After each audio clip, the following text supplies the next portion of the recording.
spice up your life.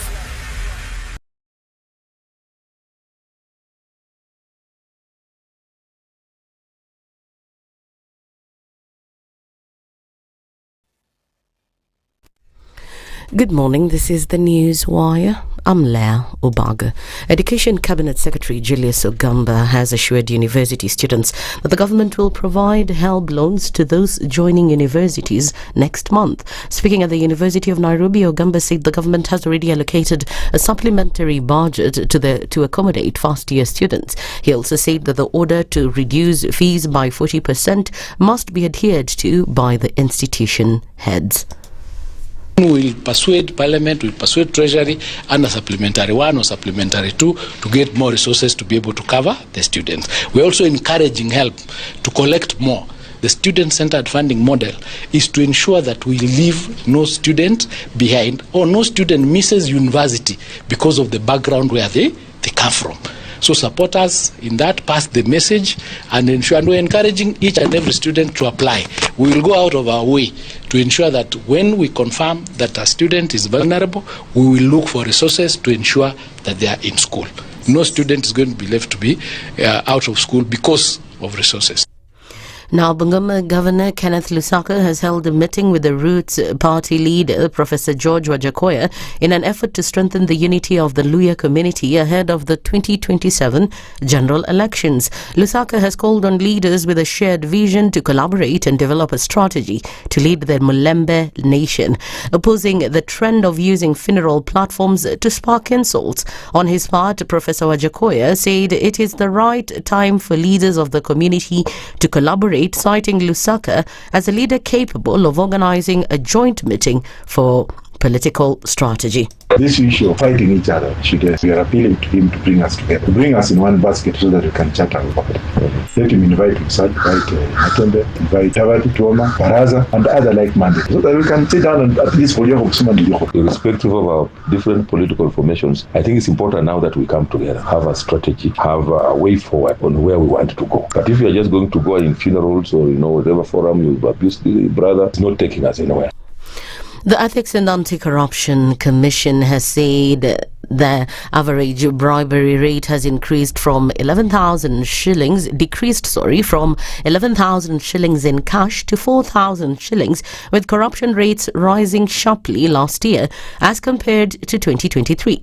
EACC Chairman David Oginda said a large percentage of Kenyans now believe that you must pay a bribe to get a job or government contract.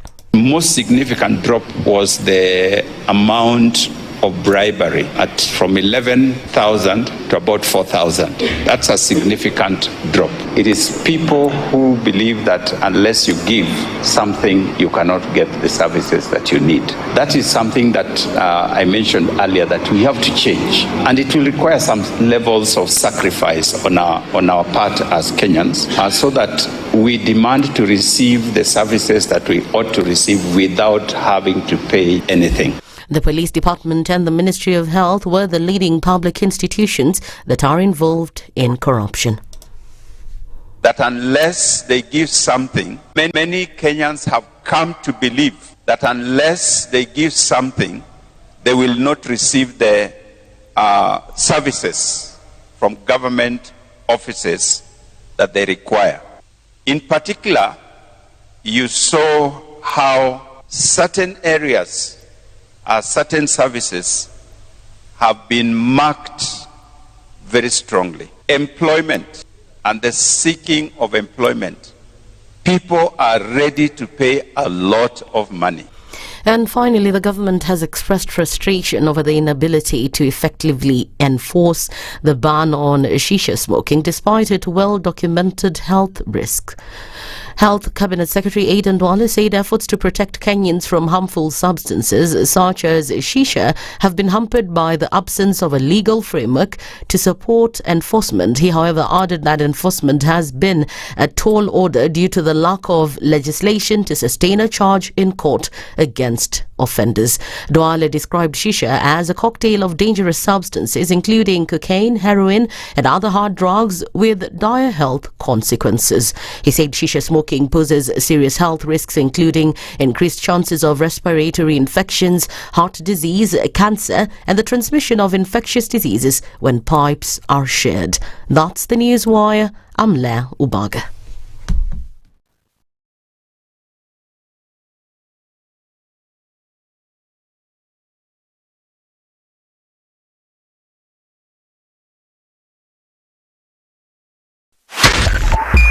.5 SpiceFM, Kisumu.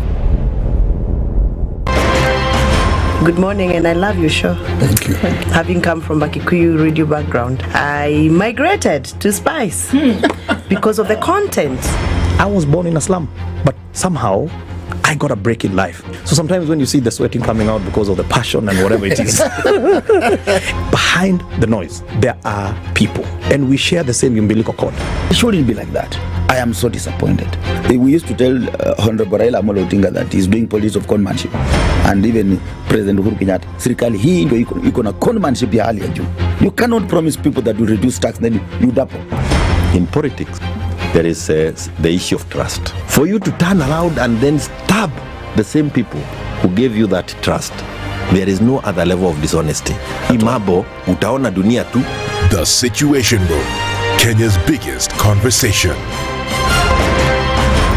In this country, 6 families and 8,000 Kenyans control 90% of the GDP. We are not a country. We are a plantation. We work for Ruto. When you're telling the judges court orders are papers or they will not obey court orders, they're sitting and you're seeking orders from them. So how are they supposed to interpret it? Isn't it an oxymoron? When you see a judiciary that seems to be under some control somewhere, you start questioning.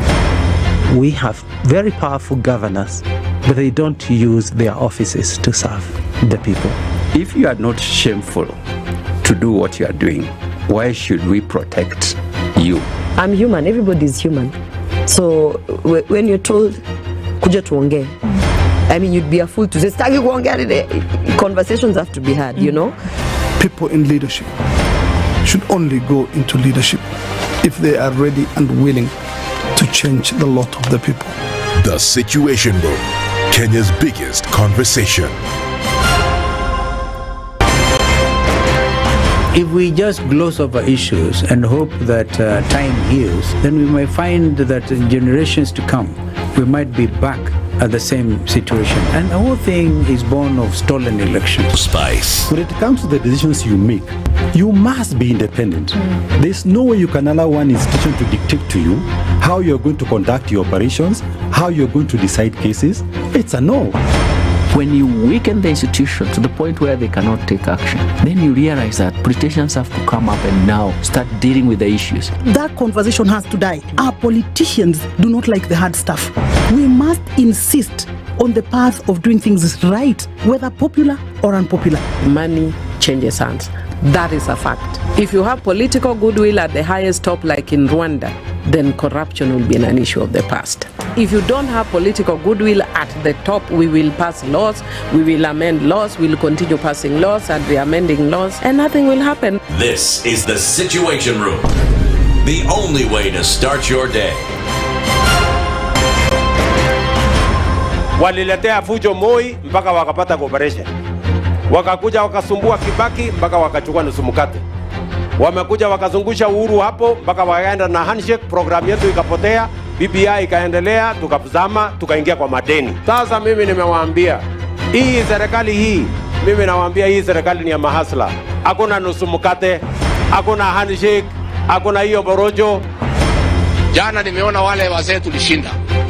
Ati hiyo mzee akisema ati he will not be coerced or intimidated to joining our government. Wewe mzee sikia. We have no business within our government. Hatuna haja na hatugojei wewe. We are not looking for you and we have no time. Stop saying that people can force you to come to this government. Forget about being forced or coerced. We are not interested because sisi tuko na kazi ya kufanya. Kama kuna mtu ako na namba ya William Ruto Arekodi hii video mtumie. Maisha yangu tangu nizaliwe sijawahi kuona mtu muongo, mfisadi, baradhuli na mdhabina kama William Samoei Ruto.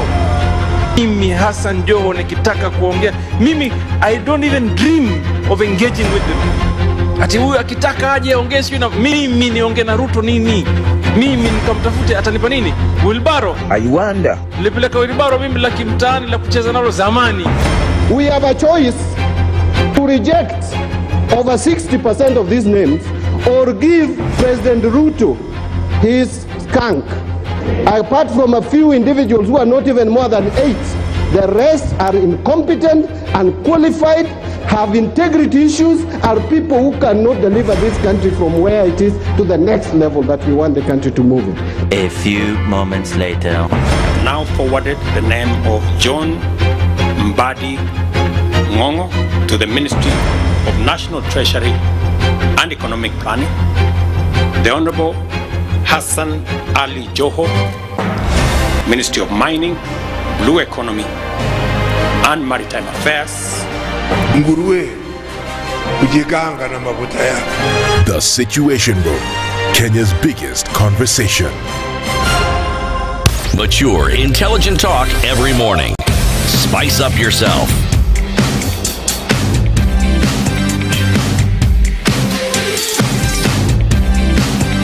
Mornings done right. 94.4 SpiceFM, Nairobi. Just like that, we're on Wednesday. It's hump day, and into the rest of the week is all downhill from here, but in a good way, isn't it? Good morning, Mr. Aseto. Good morning, to Okoh. How are you? Alive on the green. Oh, thank you. Nakaa vizuri sana. Sandy. Uko salama? It's the golden girl. Niko salama nashukuru. Uko aje? Mi niko poa. Kabisa? Sikulala vizuri sana, but here I am this morning. Why? So, so I tried to take a nap earlier in the day because I knew that I had to sleep early I was going to sleep late because I was going to watch the Super Eagles play the boys from Senegal, and then watch the match, and then we lost in the last minute, and then I stayed awake for 1 hour talking to all my people all over the world in terms of our loss. What happened? And then I ended up sleeping at midnight, and Gafla bin Vu. It's 3 o'clock. Yeah. And here I am. Gafla bin Vu. Have you heard that? You slept at 3? No, as in that. Midnight. I slept at midnight. By 3 you're up. Why can't I hear you? Yeah. You can't hear me. Yeah. Wait. Hello. I'm going to a minute. Hello. Mba. Not yet. I don't know why the mic is all the way over there, but let's just put it back to where it's supposed to be. Fantastic. Okay, let's do that. Okay. I'm good now? Yes, you are. Okay, good. How are you? I'm good. I'm good. I was just listening to your story. You mourning for hours with your friends from Nigeria. You're in green today, in solidarity. I mean, always we bleed green. It was just talking back and forth, but it's okay because it's still the group stages, just getting warmed in. It could be that, climate in Dar es Salaam, things like that. Oh, yeah. But climate in Dar es Salaam? That's not. What's the climate in Nigeria? Nigeria is always hot. No, it's cooler right now in Dar es Salaam. It's cooler in the eastern region for now. Oh, you're used to the hot climates. Yeah, it's much cooler in Dar es Salaam right now. Yeah. Than it normally would be. I'm giving excuses, but the boys lost. It's good. Actually, the boys lost at the end of the day. But let's see what will happen. It's the group stages for everybody, actually. The group stages don't always give the picture of the rest of the tournament. So well, it's all good, so we keep things moving, don't we?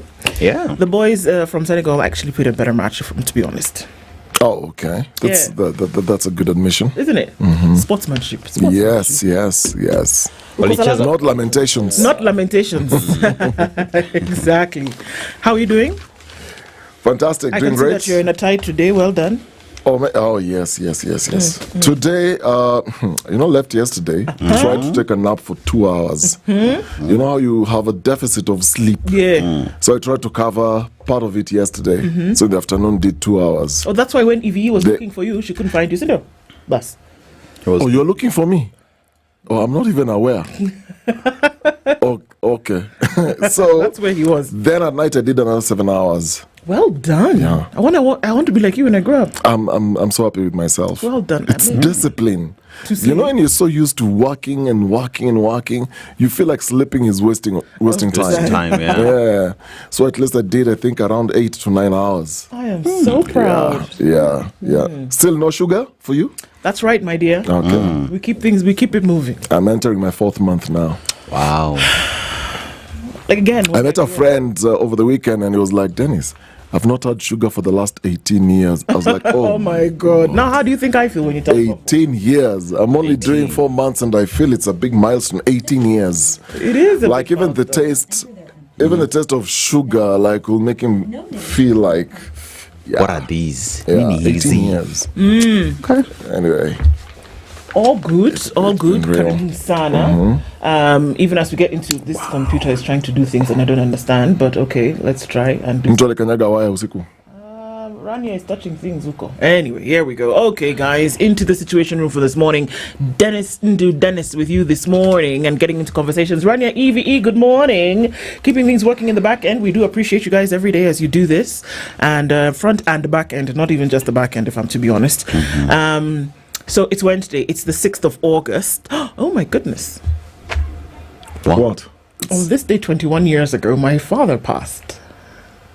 On this day 21 years ago? Yeah. Wow. Okay. So it just hit me 6th of August. Anyway, here we go. Wow. Getting into this morning and a number of conversations that we will be having today. Our live streams are up on YouTube, Facebook, and on X. KTN, our audience on KTN, good morning to everybody.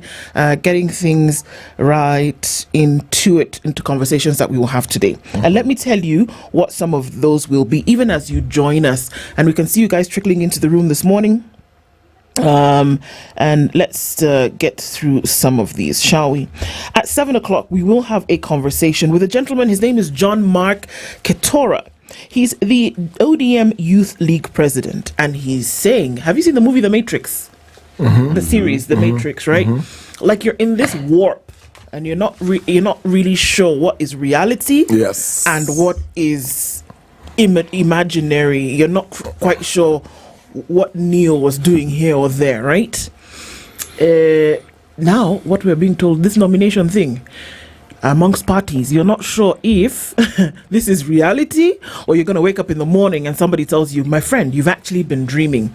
So he says there's a lot more than meets the eye. We'll be having that conversation with him and he'll tell you a little bit of, what he's been through, how it's been in his experience. The nomination matrix with John Mark Ketora.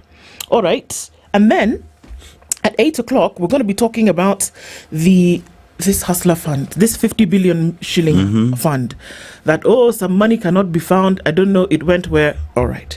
Failing the hustlers because it was a campaign that rode on the hustler.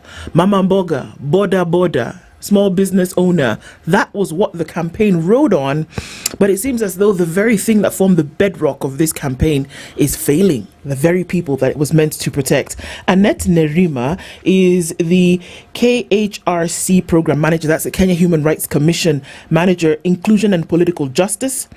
And economics and governance expert Professor Fred Ogola join us. They both join us this morning, and we'll be looking at whether it was a political gimmick or whether it was true empowerment. Remember, the report that came out from KHRC tells us that actually this fund had a problem from the word go. So we'll be looking at the intrigues and then play that against the political. We'll do that at 8 o'clock. Finally, the INM Foundation has been doing some work around the country, celebrating 5 years of impact. We're going to look into what that impact has been and how it actually has touched lives in Kenya, what it is that they've actually been able to do, and the sustainability aspect of it. Kihara Maina is the regional CEO of I&M Bank. He joins us at 9 o'clock, and we'll be talking about impact. Sawa. That's what it looks like this morning. We're going to get into those conversations live, direct, right here on the Situation Room, Kenya's biggest conversation. And after we do, you took us to South Africa, the land of Brian Biltong. Tell us today's proverb. A land where Kwaito came from, and some nice gems continue coming from the country. A country where, when you talk about power, continues to be a problem in the country because of the rationing that the residents continue to complain about. But when we were approaching the elections, something happened all of a sudden there was power in South Africa, and that was being used as a political campaign tool. But then again, let's go to the proverb today. A small pot takes after the big one. A small pot takes after the big one. How would you interpret that? A small pot takes after the big one. One would imagine that the big one is leading the way or showing by example, and the small one wanting to be like the big one, then is going to do what the big one did to get there. Correct. So we lead by example. We also follow example. Even like things that our parents taught us, or those who went ahead of us show us the way, especially if they end up in a good way. They show us the way, and unfortunately, if that way is a wrong way, we follow that as well, unless we see the right way. But I guess the one who went before you, the greats, the greats will show you the way, and you can. I think there's a verse in the Bible that even says, "This is the way you shall walk in it." Yeah. Okari. A small pot takes after big one. The big one. You know, I'm a small boy, and every time I go home, for some strange reason, Did you say you are a small boy? I have a small boy. Oh, okay. So every time I go home from work, he sort of knows. He knows the sound of my car. Before I open the gate, he already starts calling Daddy, Baba, Baba. He already knows. So I go in, play with him a little, and you know how you're playing with kids? They mimic and imitate what you're doing, and that's the only world they know. They don't know anyone else. So for me, my interpretation is more of modeling. How you model the young ones or the small ones, they will take after you.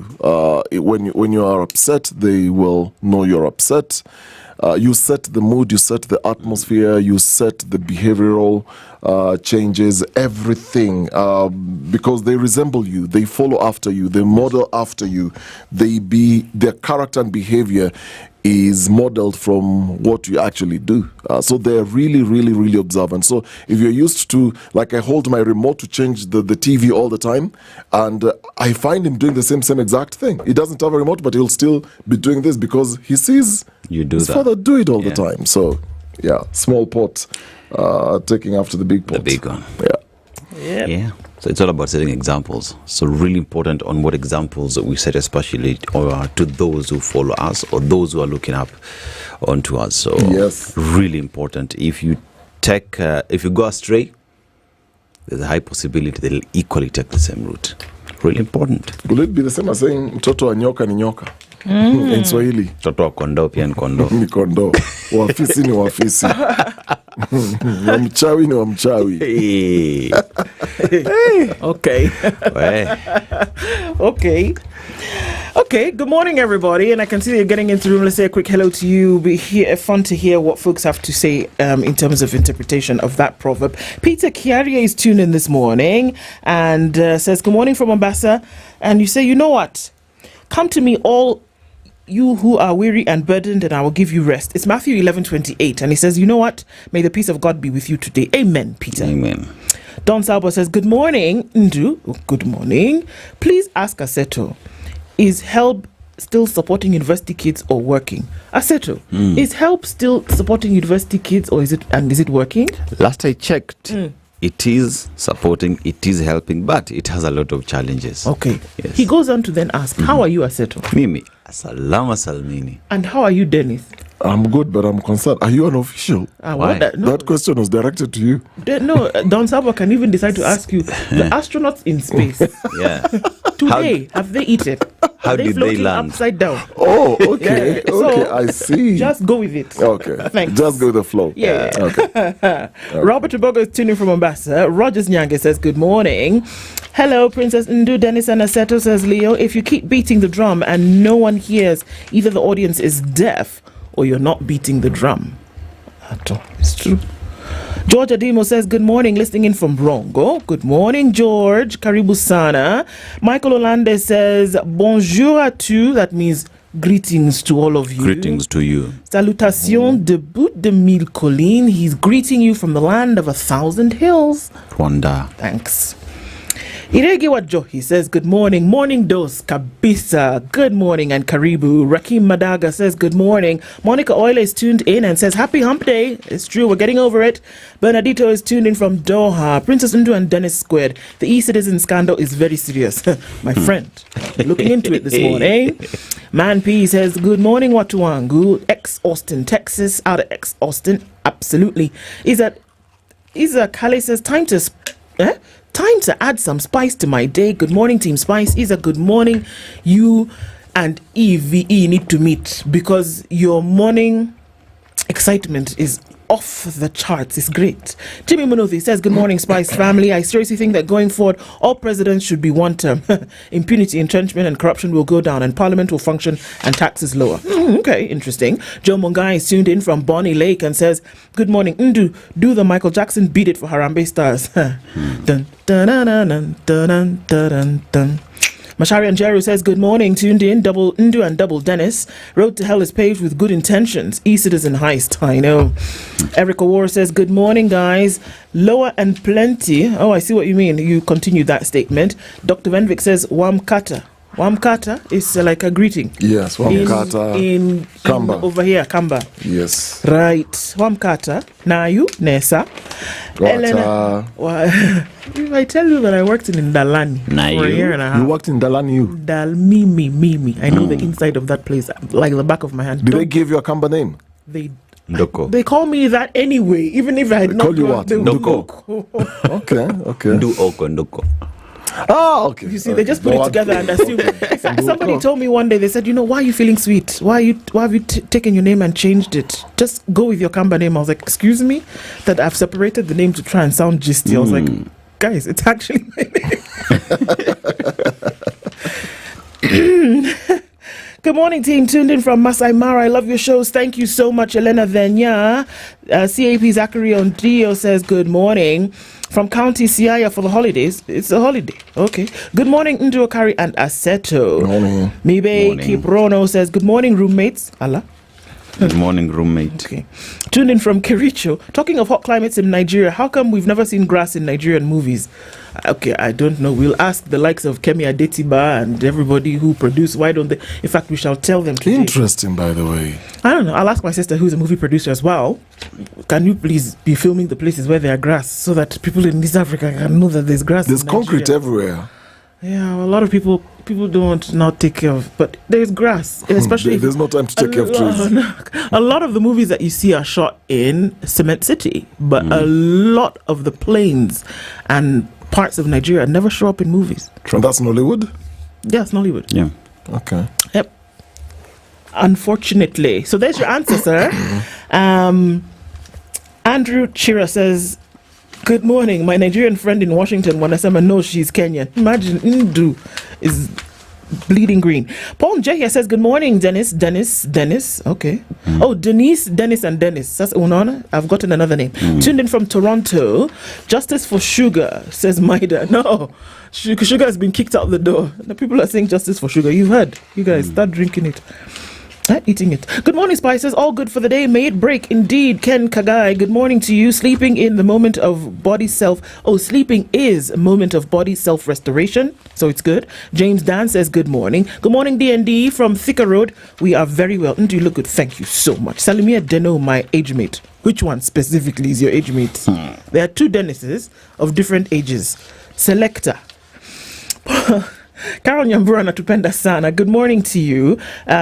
Jackie Onyango is tuned in as well from Canada in Homa Bay. Excuse me, Aseto, is there a Canada in Homa Bay? Is there? Canada in Homa Bay. Yes, the locals say, yeah. All right. How are you? Bwangi Juma is asking. We are very well. Stephen Wasonga says, good morning from Ngia Village. Good morning, Ukunda Diani. Spice Iko Moto Sana. Karibu Sana. General Isa Mavenge tuned in this morning. Stanley Ngasha says, good morning, Okari. VP Aseto Ndu Bushere. Good morning. Good morning. Let the day begin. Tuning in from Machakos is Daniel Mutinda. Listening in from Minnesota. Per the proverb, that's why I don't like it when people say they're not a role model to anyone. Someone is always watching you. Indeed, this is true. Anne Purnell, good morning to you. Mutuflani, salams, good people. Good morning, Mutuflani. Sir Kanute is tuned in, following closely. Noted you pronounced my name right. Good day. Oh, okay. I don't know. Did I? Okay. Sawa. Andrew Chira says, good morning. Let's celebrate e-citizen for the good job defrauding us. Wow. Okay. God bless Kenya. Washington is tuned. Otherwise, salama kabisa. It's so strange that when somebody says otherwise, you know that you're being greeted. Yeah. Okay, and we keep it moving. Sammy Mwalili says, yeah, that's you, Sammy. Good morning. Christina A, Thursday is Thursday. All the best, Harambe. They are playing tomorrow. It is true. Bangi Juma says, a few characters are enjoying the country's tax. I'm Kenny Wote. The Nairobi. Good morning, comrades, he says. And everybody keeps trickling into the room. As you come in, just know that salamu zetu ziko kila mahali. Disjointed Kiswahili. But we keep it moving anyway. All right, 6:30 on the nose, and let's look into the headlines for this morning, shall we? Look into the stories that are making the news. On the front page of The Standard, Kenya's bold newspaper, Ruto on U.S. radar. In a stunning rebuke, the U.S. Senate is weighing whether to strip Kenya of its coveted major non-NATO ally status, just a year after granting the honor. At the heart of the fallout, allegations of Nairobi's ties to rogue armed groups, abductions and torture of civilians, and alignments with China, Russia and Iran. The proposed amendment demands a sweeping reassessment of US-Kenya military and intelligence ties, a potential diplomatic blow that would isolate President Ruto's government and redefine America's partnerships in the country. Well, it sounds serious, but let's take a look at that. And the many questions would be around, well, was the non-NATO ally membership such a big deal anyway in the first place, that you want to take something away that did not do me anything anyway? Yeah. So one would ask, okay, so it's like how they say your appendix doesn't really do anything for you, so when you take it out, do you feel that your health is any worse? So we'll look into that story in a bit. The one that is grabbing most attention, e-citizen ownership deceit. Kenya's digital gateway is now a crime scene.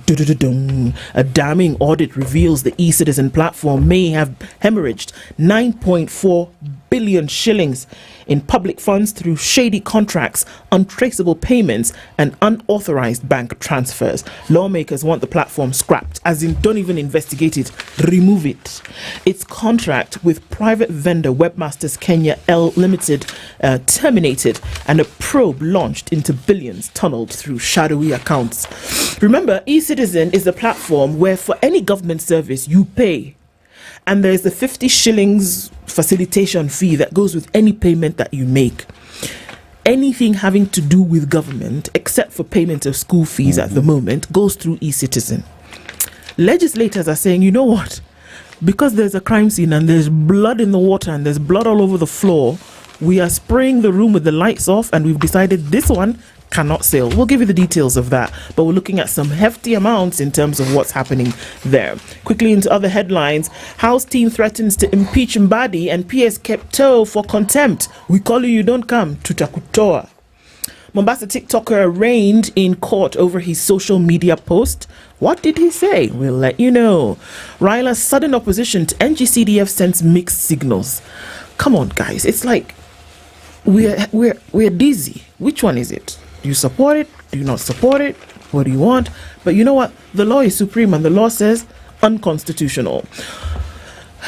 Duale urges senators to pass tough laws regulating unsafe substances, and we're talking about drugs and alcohol here, and Duale is saying, please guys, please just give me this thing so that we can make sure this desperate situation is curtailed. The EACC is at it again. Desperate and cornered, Kenyans turn to bribes to survive. This is in a report that was done by the EACC, handed over just yesterday. We'll tell you more about that. Remember that the governor of Siaya County, James Bob Orango, and his deputy were in a bit of a scuffle. Well, not a bit of a scuffle. This is William Oduol. Last year, and it was though they don't speak to each other, and for whatever reason. Well, his deputy, for whatever reason, has come out and said, you know what? Loyalty. And me. And you. Together. We are like this. Let no one ever deceive you that I'm not together with you. Conjecture is rife about why now, especially now that, Governor Orango has been out of office due to illness for a while. Okay? That's what the headlines look like for now. And of course, Chan continues. If we're looking into the sports pages, that tournament with the games that were played yesterday across the country, specifically in Uganda and Tanzania. That goes on. We'll look at more details as we go along.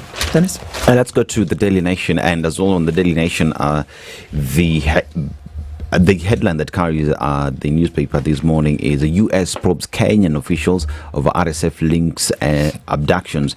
Now, the roadmap to the probe includes the probe in detailed under a proposed amendment to a bill on 2026 U.S. military spending. It will cover the period June 24th, 2024, when Kenya secured NATO recognition, and within 90 days of the new law, Secretaries of State, Defense and the Treasury, as well as the Director of National Intelligence, shall review the major non-NATO status of Kenya, and not later than 180 days after enactment of the Act, a classified report on the findings of the investigations shall be submitted to Congress by the Secretary of State.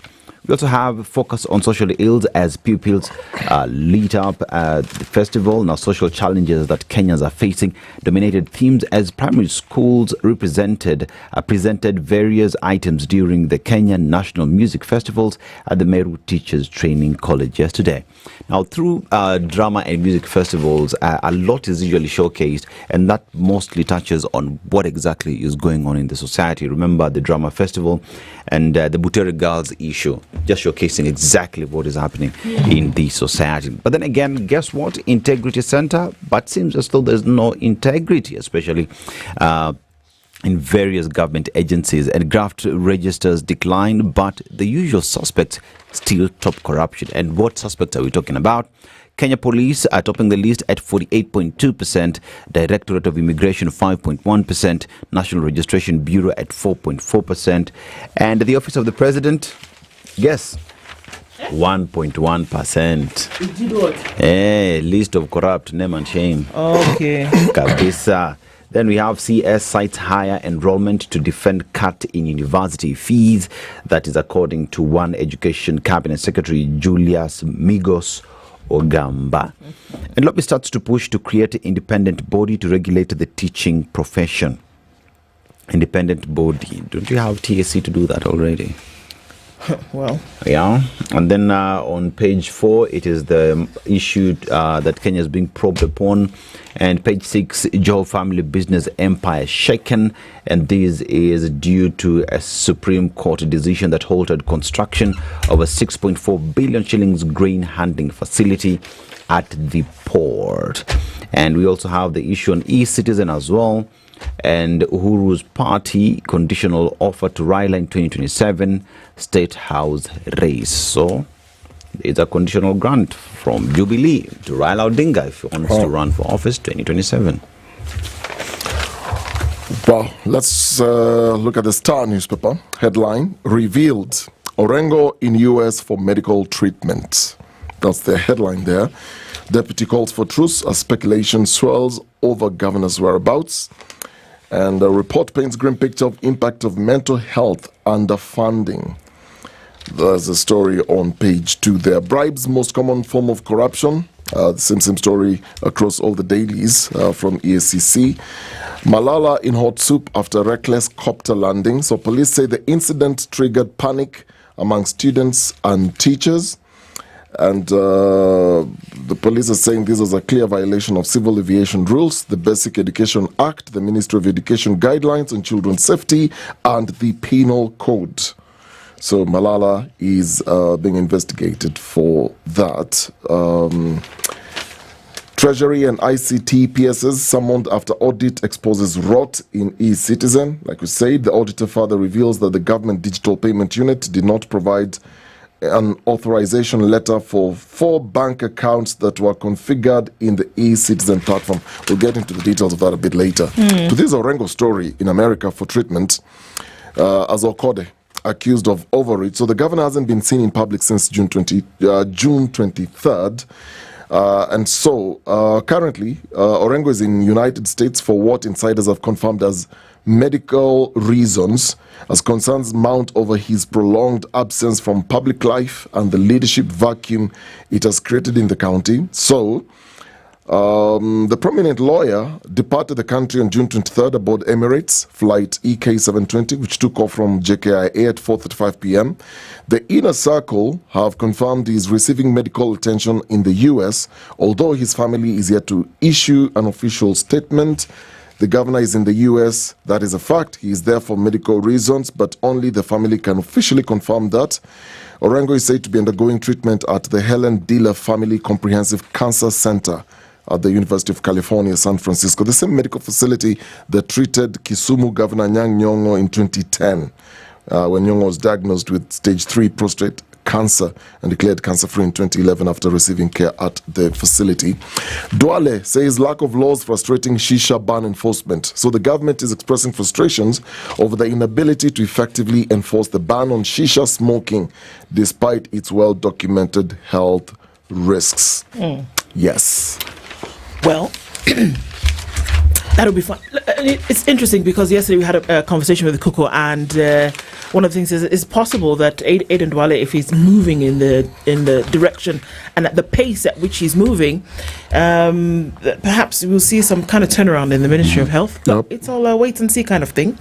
So this whole story about removing Kenya from, or rather weighing whether to strip Kenya of its coveted major non-NATO ally status, I'm saying it's like that organ in your body that you never really know is there. Yeah. It's until it flares up. Like your tonsils, what you ask, okay, what do you do with them? When you get tonsillitis, then they say, okay, shall we remove them? When you remove them, you can live without the thing. So, okay, so what good did it do you? Yep. Okay, maybe your tonsils did something, but like your appendix, do you say when you wake up in the morning, my appendix is hurting? Or I feel as though my appendix has shifted? Do you ever say that? No. Or you say, I feel there's an itch in my spleen. Yeah, my spleen is itching this morning. That to me is what this non-NATO ally thing is, because you're like, okay, it doesn't help you in any way. So for me, unless you're going to talk about other issues, sanctions, whatever, but for me, take the thing. What are you doing with it anyway? Because how has it helped you in any way? Is it a status symbol? How has Kenya benefited from it, even in diplomatic circles? I don't know. I mean, we're struggling even to just take care of our soldiers in Haiti, even if you're having that none. Yeah. And you can't, first of all, you don't have veto anything. Yes. You cannot vote. You're not regarded. So it's that kind of thing where I've had on your CV like clubs. I played basketball. Like, okay, how does this have to do the job that? Anyway, that's my opinion. I don't know that it does anything for Kenya's status on the global stage. Well, it does benefit, but indirectly. Indirect benefit for sure. Indirect benefits, because you have bilateral and multilateral partnerships where Kenya partners with the US military-wise. The UK, same thing. But you know what that status is? Dennis, the status is handed out like hot dogs at the state fair. Yes. Like, okay, you've been nice to us, so let's give you status. Yeah. It's not necessarily because you are deserving or that you're come join the big boys. No, you are not recognized as one of the big boys. That's why it's titled the way it is, non-NATO ally, as in you're a friend of ours, but sit in the corner and wipe your nose until we call you. Nah, man. Anyway, the story that I wanted to look into for my little stint here, apart from this one, I think before we even go there, another thing is now the United States is raising issue with Kenya's ties with countries like Russia, talk about China, and one would ask the question, if your enemy is your enemy, why must your enemy be my enemy? Exactly. It's being strategic. It's strategic geopolitical play here. You know, looking at the world of global politics, this is it. That I would besmirch my enemy to make me look good for the person that I'm trying to woo. That is it. You know, here's the thing. China is not doing all the things it's doing in Africa because it loves Africa. No. It's strategic. Absolutely. And so the US also reads through this and looking at the partnerships, and they're like, hey, this might end up giving us a problem. But you see, the thing is, with the position that US had, especially speak about Kenya and Africa, they're the ones who lost it. China came in and did whatever it is they had to do to make us be their closest allies. So I'm sorry, but you're late to the party. Well, it'll be interesting. If you want to tell Kenya that you must do 1, 2, 3 in terms of human rights and this kind of governance, and just come out and say it. Don't hide in the corners behind this partnership story. Say it and deal with it on other levels. Because you want to tell us to deal with our issues, but then again, we also have ICE in your country that is also dealing with the people in anyway, you know.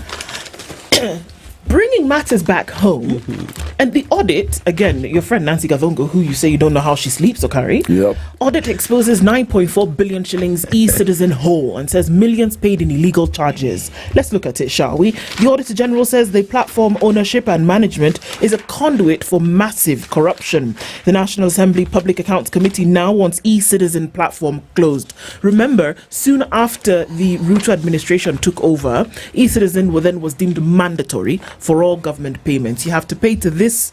Everything that you do, you have to go through NTSA, pay your taxes, go Huduma. Basically, every interaction between you and government has to go through e-citizen. E-citizen. And that plus payments. Parliament has recommended the scrapping of e-citizen following an audit report that the platform may have led to the loss of 9.4 billion shillings in revenue. The special audit table before the National Assembly Public Accounts Committee also details how Kenyans paid 2.6 billion in convenience fees for use of the platforms owned by a private vendor identified as Webmaster Kenya Limited. Now, further, the audit found that there was the unauthorized diversion of revenue. Citing Equity Bank statements for e-citizens collection amounting to 6.3 billion shillings from an undisclosed account named PesaFlow. Don't take the irony away. PesaFlow here. This account was not listed among the approved collection accounts by the National Treasury. So we know already that National Treasury, for any kind of money that will move from point A to point B, those accounts must be stated, and there is a list of them. Outside of that, there will be a what? There will be a question. Who is this and why were they not listed on our original list of people? The total amount irregularly collected to this account could not be established. It could be more, essentially, is what they're saying. The bank statements for this account were not provided for the audit. I am not surprised. If you have an account that was not on the original list that was given to Treasury, chances of them telling you this is how we operate, here are our statements, are very slim. The committee is now calling for the termination of the contract between the government and webmasters, terming it a conduit for corruption. It is quite clear that if we love Kenya, we should not be using the e-citizen platform.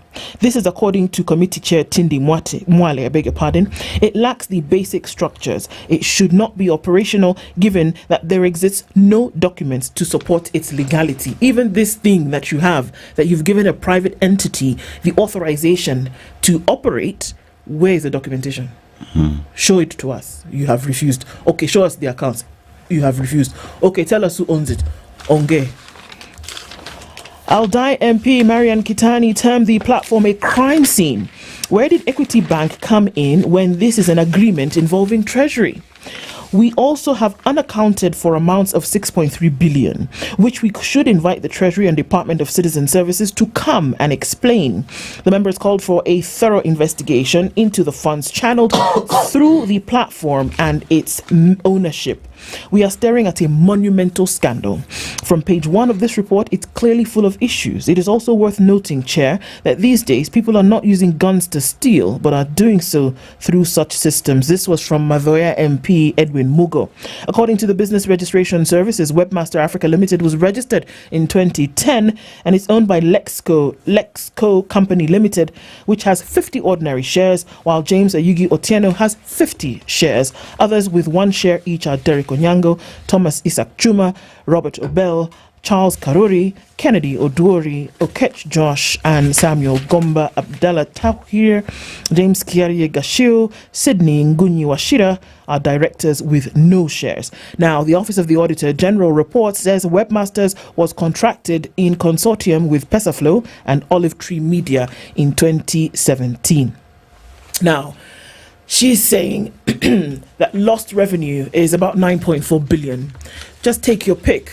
Look around the country. What could you do with 9.4 billion? And normally when we look at scandals like this, we are met with the wow. It's a lot of money. But what we should be doing is make a connect between this loss of money and what it can actually do that is bleeding in the country at the moment. That is when you say this cannot continue. It's not just money lost. Yeah. It's money lost that could be doing things for Kenyans today for which they are scrambling for. My problem now with this is that beyond this committee saying it must be scrapped, it's a crime scene, using all these big words, what will they do to ensure that where money has been lost, it is recouped, and that this kind of thing does not happen again? I always say, I'm shocked that people are shocked.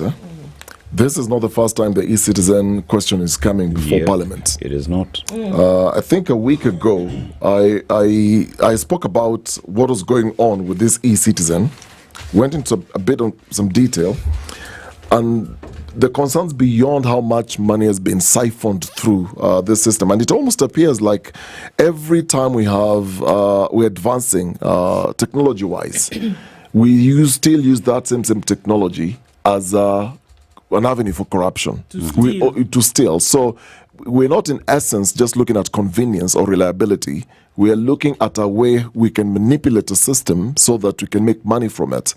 My biggest concern, beyond the monies that have actually disappeared, is you look at the composition of this and how frequent every time this has come before Parliament, and who are the owners. Does the government own this? No. And every time the question comes, there are always these concerns of the e-citizen platform carrying the risk of a shutdown. Now, we're not even looking at the contract itself between these three companies, because Webmaster Kenya owns the software. Yeah. Let's begin there. So they own the software which operates the e-citizen platform. Now, PesaFlow enables real-time settlements and reconciliations by enabling payments to various parties through its virtual accounts. So whichever service you're using, they're the ones who actually enable you to then connect to that service. Then when you look at Olive Tree Media, Olive Tree Media operates the SMS and USSD and mobile applications for e-citizens. So the three firms come together, and a part of the contract stipulates that the private developers, they retain proprietary rights and reserve the legal authority to withdraw the platform's infrastructure in the event of termination. So let me read for you just a part of that clause, what it says. And here's where it's troubling. In the event of termination, and I quote, howsoever occurring, the suppliers shall be entitled to rescind, withdraw, or otherwise uninstall all their proprietary infrastructure and resources, including all technical infrastructure, whether software or otherwise. So the firms behind the platform, this is Webmaster, PesaFlow, Olive Tree, are in essence shielded from any liability, according to this clause. Now, the agreement further indemnifies the developers against any claims arising from data loss, system downtime, or service disruption. So the purchaser, and I quote, shall fully indemnify the suppliers against any claims against loss of data, system downtime, or unavailability. Now, these details, among other issues, were probed in 2 parliamentary committee sittings. So it's not the first time we're actually going through this information. Gadongo has brought this before. Now, you look at the details of how much money the government pays to this platform.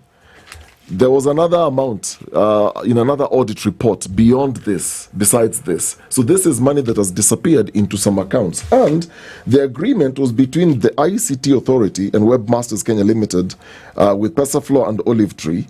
But the government ended up paying a different entity, Electronic Citizen Solution. So you have another company called Electronic Citizen Solution Limited, which is not part to this agreement. So there goes. So you want to probe, just follow the money trail. How money gets in, how money gets out.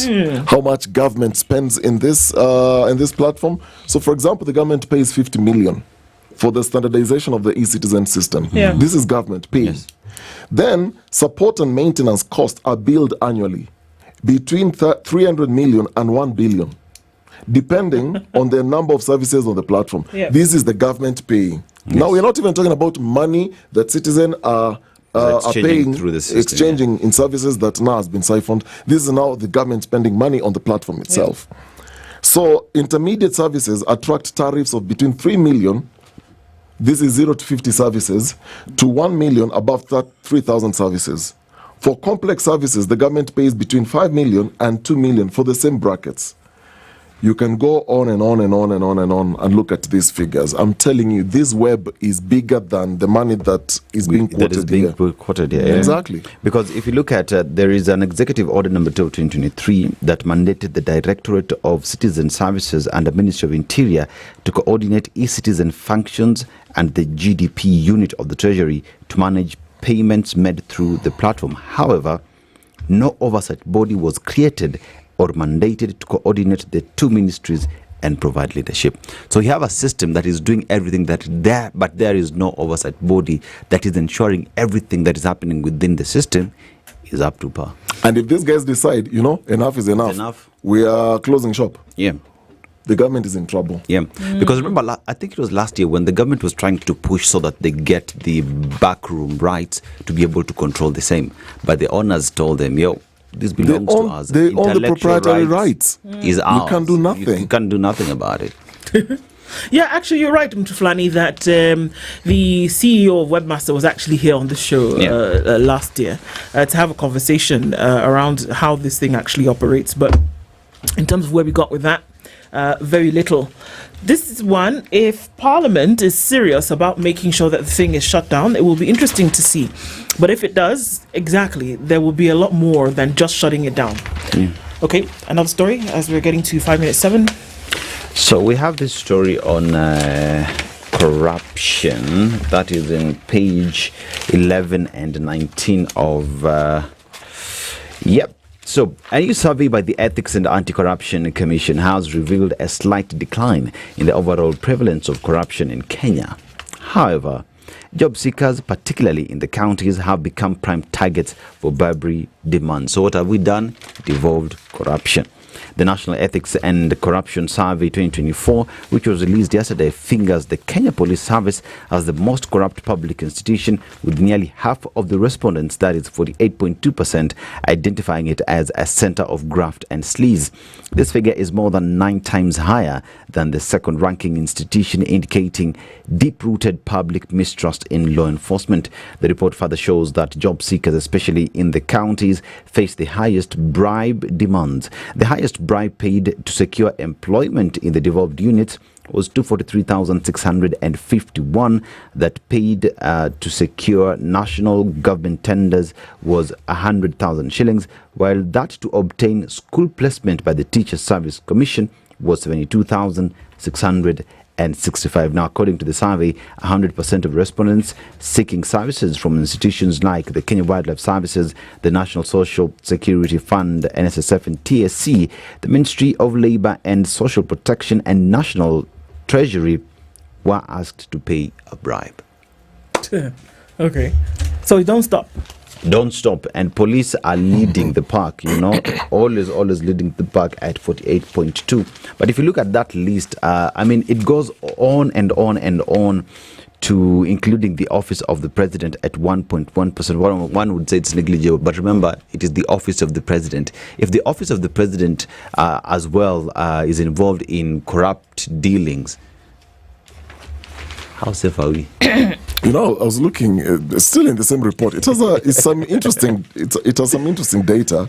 So the report also indicates, in terms of now regions, Uasin Gishu County paid the highest average bribes in the country for services. Okay. So if you're looking at around the country, ni wapi watu wanalipa pesa mingi. Uasin Gishu ndio number 1. Guess how much? My county. That's your county, yes. 25,000. So the average bribe in Uasin Gishu County is 25,873. The second county is Baringo. In Baringo, for services. Okay. This is just for purely basic services from the county. It's 25,000. Now followed by Baringo, which is 16,000. That's the average amount you pay in bribes to get services. Then Embu is the third one at 12,878. Now, others with high average bribes: Homa Bay, Bomet, Kakamega, Tana River, now Kiambu, Nyamira, and Wajir. So, according to the report, corruption is the second pressing issue in Kenya. Number one is unemployment. Okay. So, you combine those two. This unemployed person has to access these services, and they still have to pay 25,000 to get those services. You look at the paradox. It is definitely the paradox of our times. This is what we're looking at. For me, and I keep saying this, I think it is stellar work by the Auditor General to then highlight some of these things. And it is then brought to the lawmaking and oversight body, which is Parliament. But my question is, it cannot continue to be a storehouse for the skeletons of these reports to just stay there and live out and collect dust on shelves. What do you do thereafter? Can you imagine if in the last 2 fiscal years, all of this information that had been gathered, that somebody actually did something about it and said, the body that has been tasked with the responsibility to do something about it is actually saying, well, let's go for prosecution. Let's go for, accountability. Can you imagine how much money would then be saved? Or at least due diligence being done. And if you can imagine it can be done. Good morning. 7 a.m.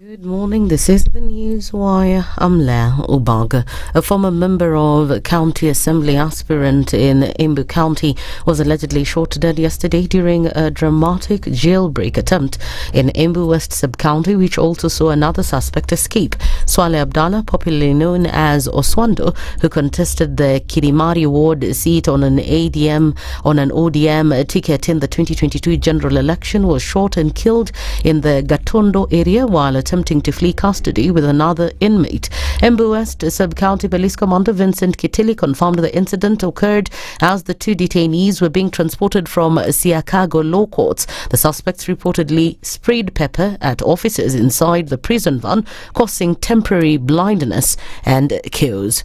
Nursing interns whose posts were revoked have maintained that their letters of completion were certified by their university boards in order to prove they're qualified. They say that NCK had also done their work properly. Initially, we had brought our documents at the Ministry of Health here for verification. They verified everything according to the demands they want. After verification and completing everything, they sent us to facilities. When we reached the facilities, we started working as normal. After working for 3 weeks, we got our revocation through a tweet, not even formal communication. Our universities verified us. All of us here are on graduation lists. We were approved and awarded degrees by our university senates. So upon awardment of the degree, our names are normally submitted to the Nursing Council of Kenya. The NCK did its work. They threatened to continue camping at Afia House to demand for justice, as the revocation will lead to a delay in them getting their licenses. If you want to reinstate us, we'll have to wait until next year, a time like this, to be posted. That is 1.5 years. We need internship for our licensure. No one will employ us without that license. And the license comes immediately you're done with internship. So our license will come out 2027. 2.5 years, what we'll be doing outside here.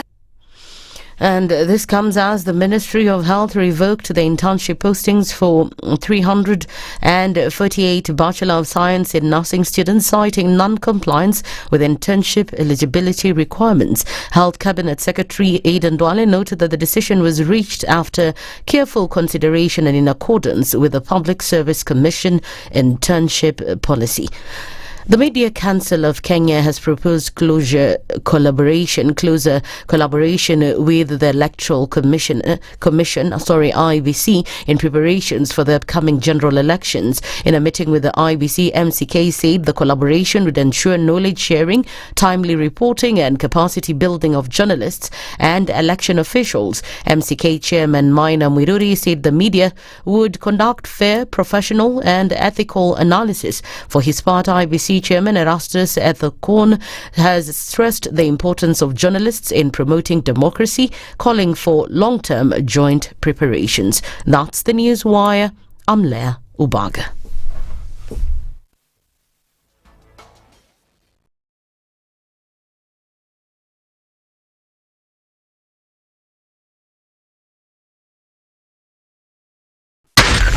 SpiceFM, Nakuru.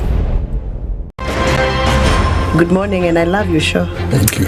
Having come from a Kikuyu radio background, I migrated to Spice because of the content. I was born in a slum, but somehow I got a break in life. So sometimes when you see the sweating coming out because of the passion and whatever it is, behind the noise, there are people, and we share the same umbilical cord. It shouldn't be like that. I am so disappointed. We used to tell Honorable Raila Amolo Odinga that he's doing policy of conmanship, and even President Uhuru Kenyatta, serikali hii ndio iko na conmanship ya hali ya juu. You cannot promise people that you reduce tax, then you double. In politics, there is the issue of trust. For you to turn around and then stab the same people who gave you that trust, there is no other level of dishonesty.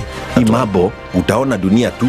The Situation Room, Kenya's biggest conversation. One of the things that are ailing our country is negative ethnicity.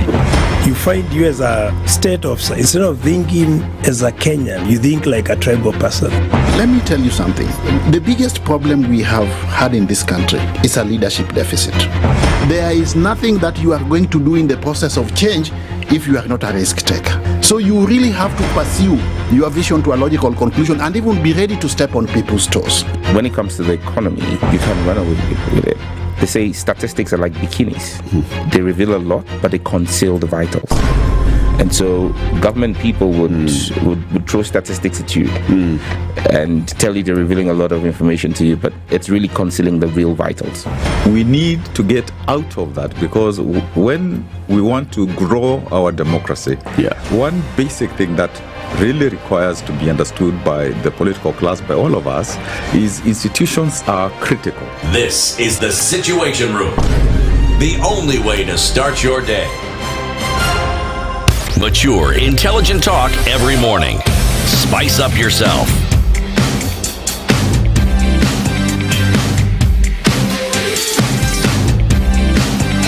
Mornings done right. 94.4 Spice FM, Nairobi. Very good morning to you, and we're now right on 6 minutes after 7 o'clock. This is the Situation Room, Kenya's biggest conversation this Wednesday. And we'll get into one where we're getting into a matrix. Tell you what that is in just a while. But some things that we are sure of is that you can get a connection and you don't have to worry about the internet. Yeah, especially in these very harsh economic times where savings is what you're thinking of whenever you want to purchase something. Safaricom is giving a very, very good deal because can you imagine life without the internet? Yeah. Like there was a time you have a blackout, well, you can get a koroboy, you can get a torch, a candle, do something. You have no internet. Yeah. You feel you've been stripped naked. Now, with Safaricom Home Fiber Internet connection, you can now enjoy up to double the speeds for a very, very good discount of 25% for any plan that you will choose to get. Now, we have the bronze package, silver package, gold package, and diamond package. So the welcome package from Safaricom includes a free router, free installation, of course. You're not paying anything, remember. And the thing is, you want to get connected to a reliable and a fast home theater, whether you want to do gaming over the weekends or in the evenings after work, whether you want to stream, watch movies, or as your best series, music, online working. In the evenings, you've got classes, or you just want high-speed web browsing. All you need to do is simply dial *400# or visit my Safaricom app to get connected today. Now, this offer is valid for new customers. So if you're making the first purchase, you enjoy 25% discount on all the plans that I mentioned. Now, you have 26 days. So we started from 1st of August. This offer runs all the way up to 31st of August 2025. So make that switch and get yourself a Safaricom home theater, a home fiber internet connection. Feels good to be home with Safaricom Home Fiber. Indeed. And even as you do that, looking at ways to rack up your wealth with our friends at Standard Chartered. Yeah, remember that the right time for you to develop your wealth is now. It is not tomorrow, it is now. And even if it's now, remember you're late. Yeah, but even when you're getting into it, Standard Chartered Bank is telling you that we are trusted. We are here to ensure that this wealth that you've worked so hard to be with, we will ensure that you put it in an environment that is tailor-made for you. Okari calls it bespoke. Right?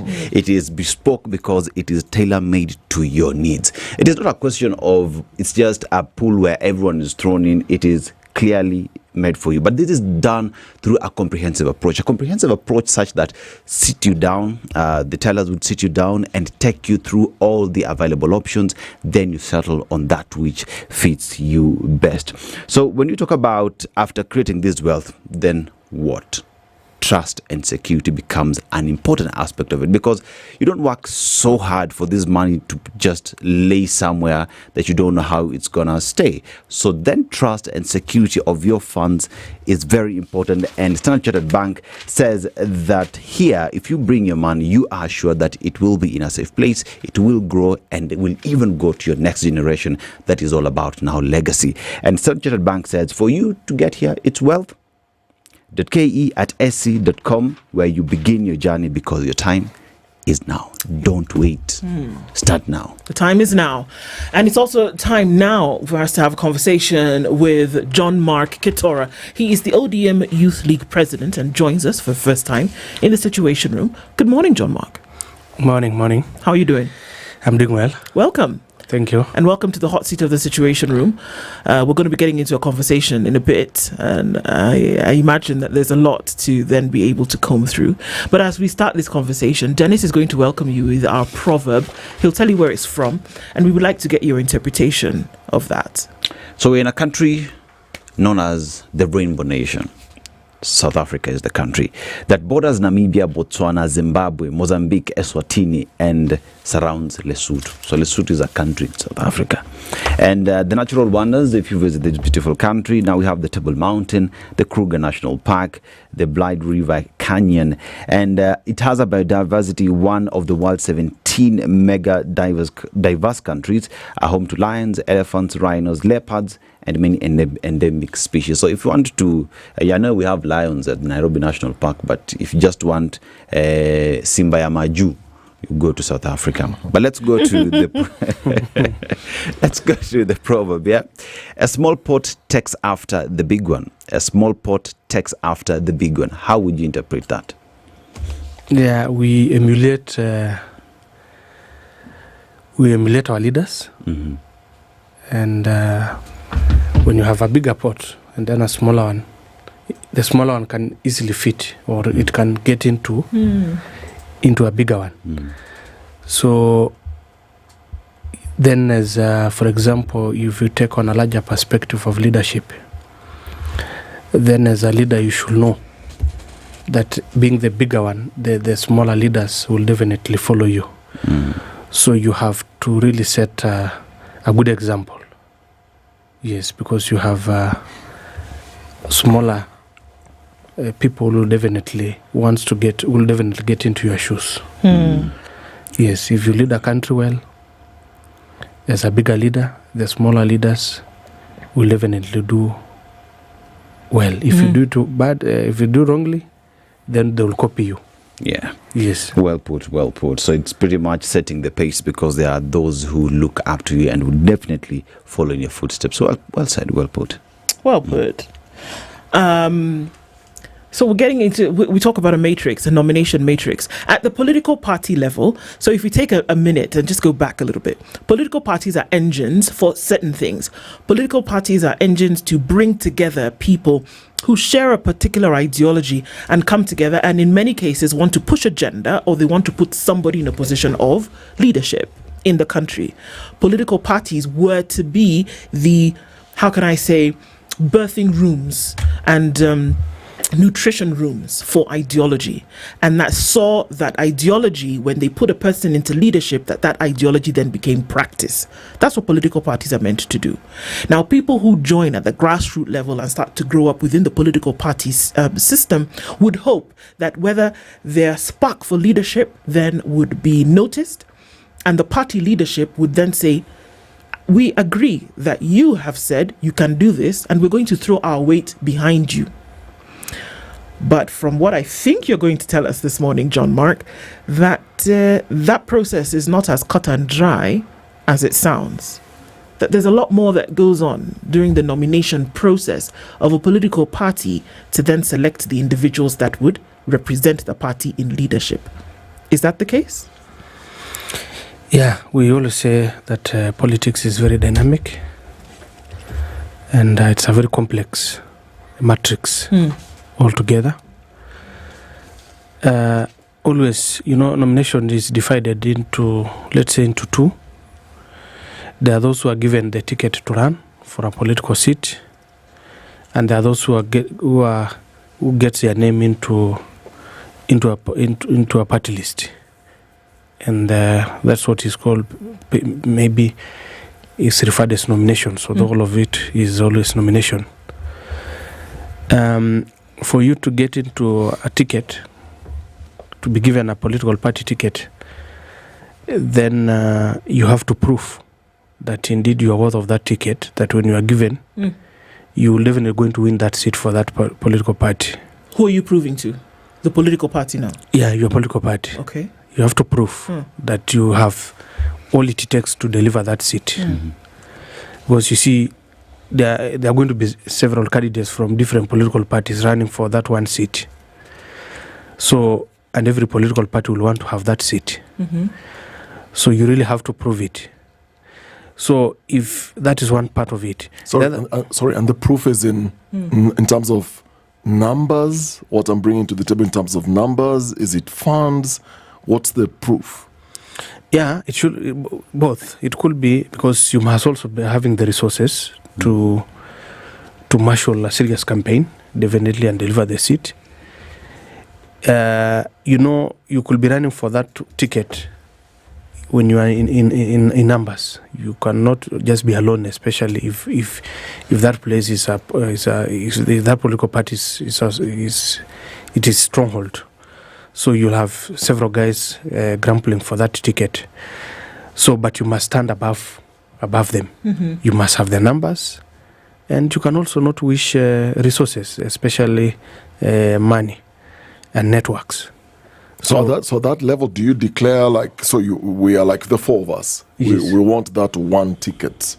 So I come to the table and I say, I've got people behind me. This is my support base, and I have 1 billion in my bank account. For this, is that how the conversation goes? No, that's always the money part is always a silent part of it. Yeah, but definitely we will say that guy is well oiled. So as a political party, you're not going to struggle fundraising for such an individual. But the key part is, are you able to marshal masses behind yourself, so that because there is a process, political parties set processes on how to get its ticket, to get their ticket. It could be they put you into an election, party elections, or that's what we call primaries, or they could do a survey, and then a scientific survey, and if you have if there is a wider gap in terms of your score, you will definitely, then they will say this is our candidate. John Mark, political parties in Kenya today do scientific surveys as to the individuals that will be selected to represent the party at a particular political position.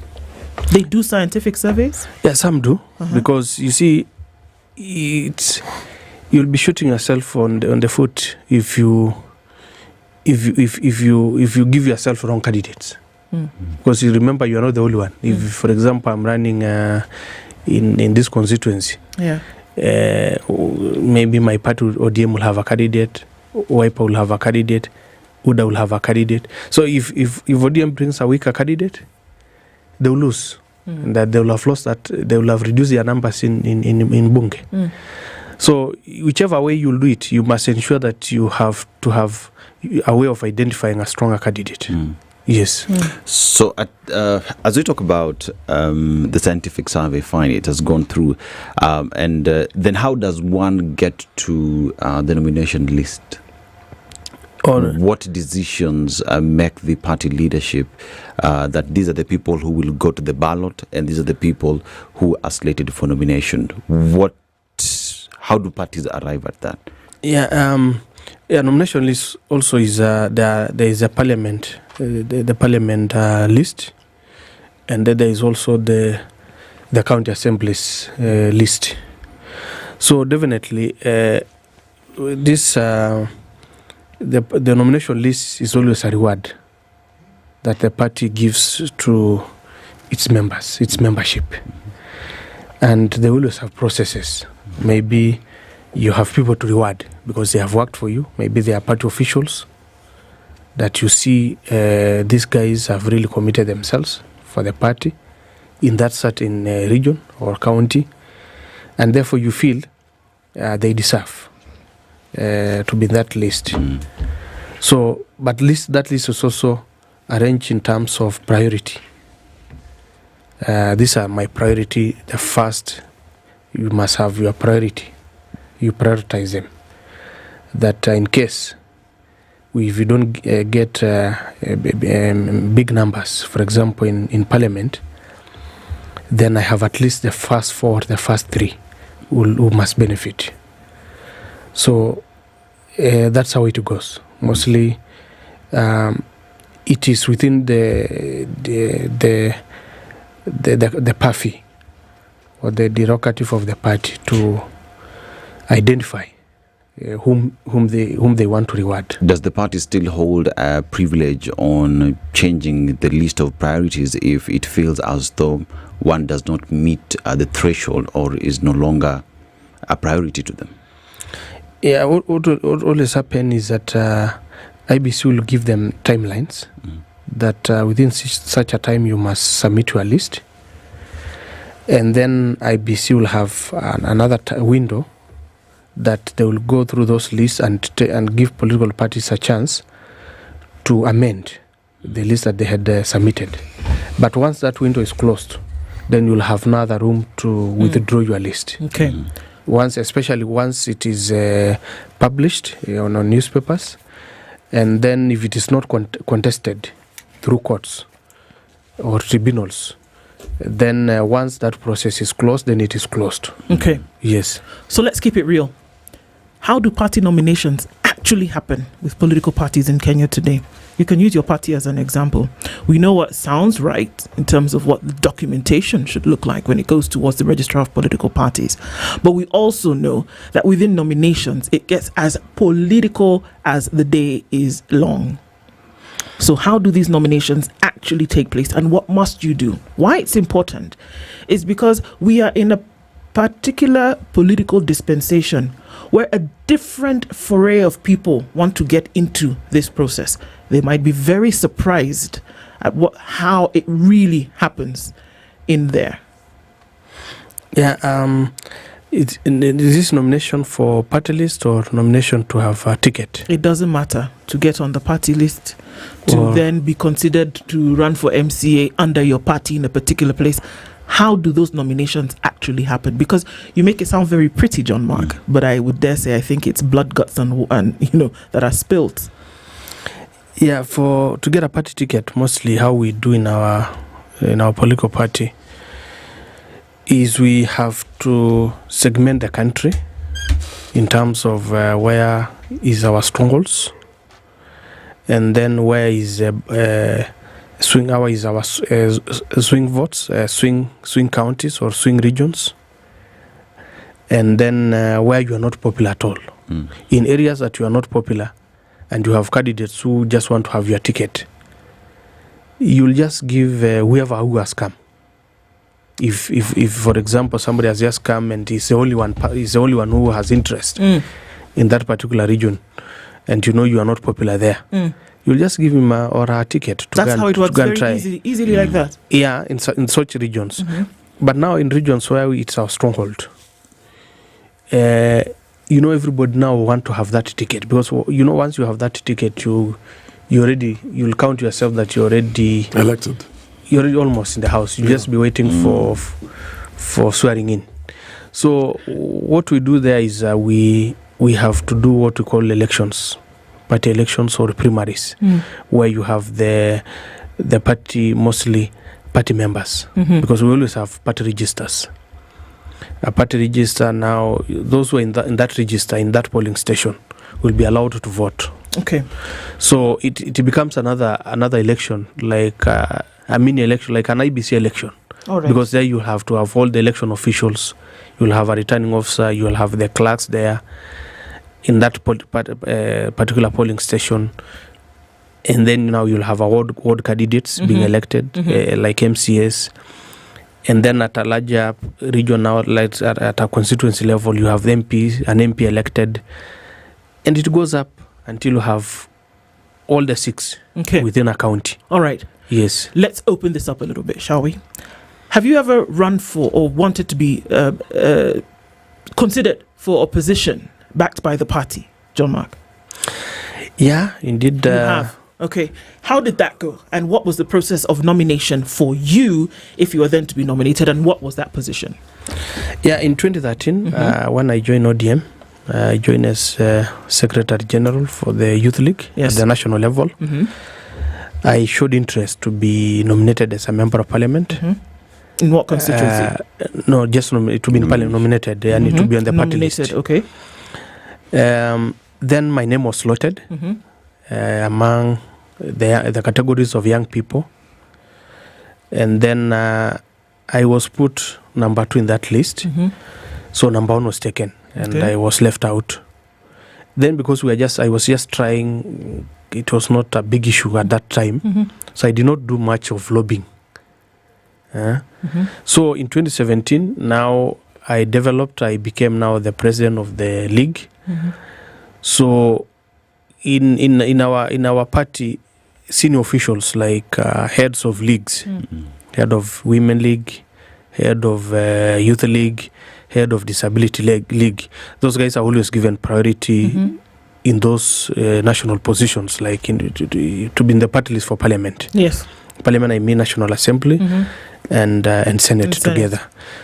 So in 2017, I had a lot of interest and I did a lot of lobbying to be in that list.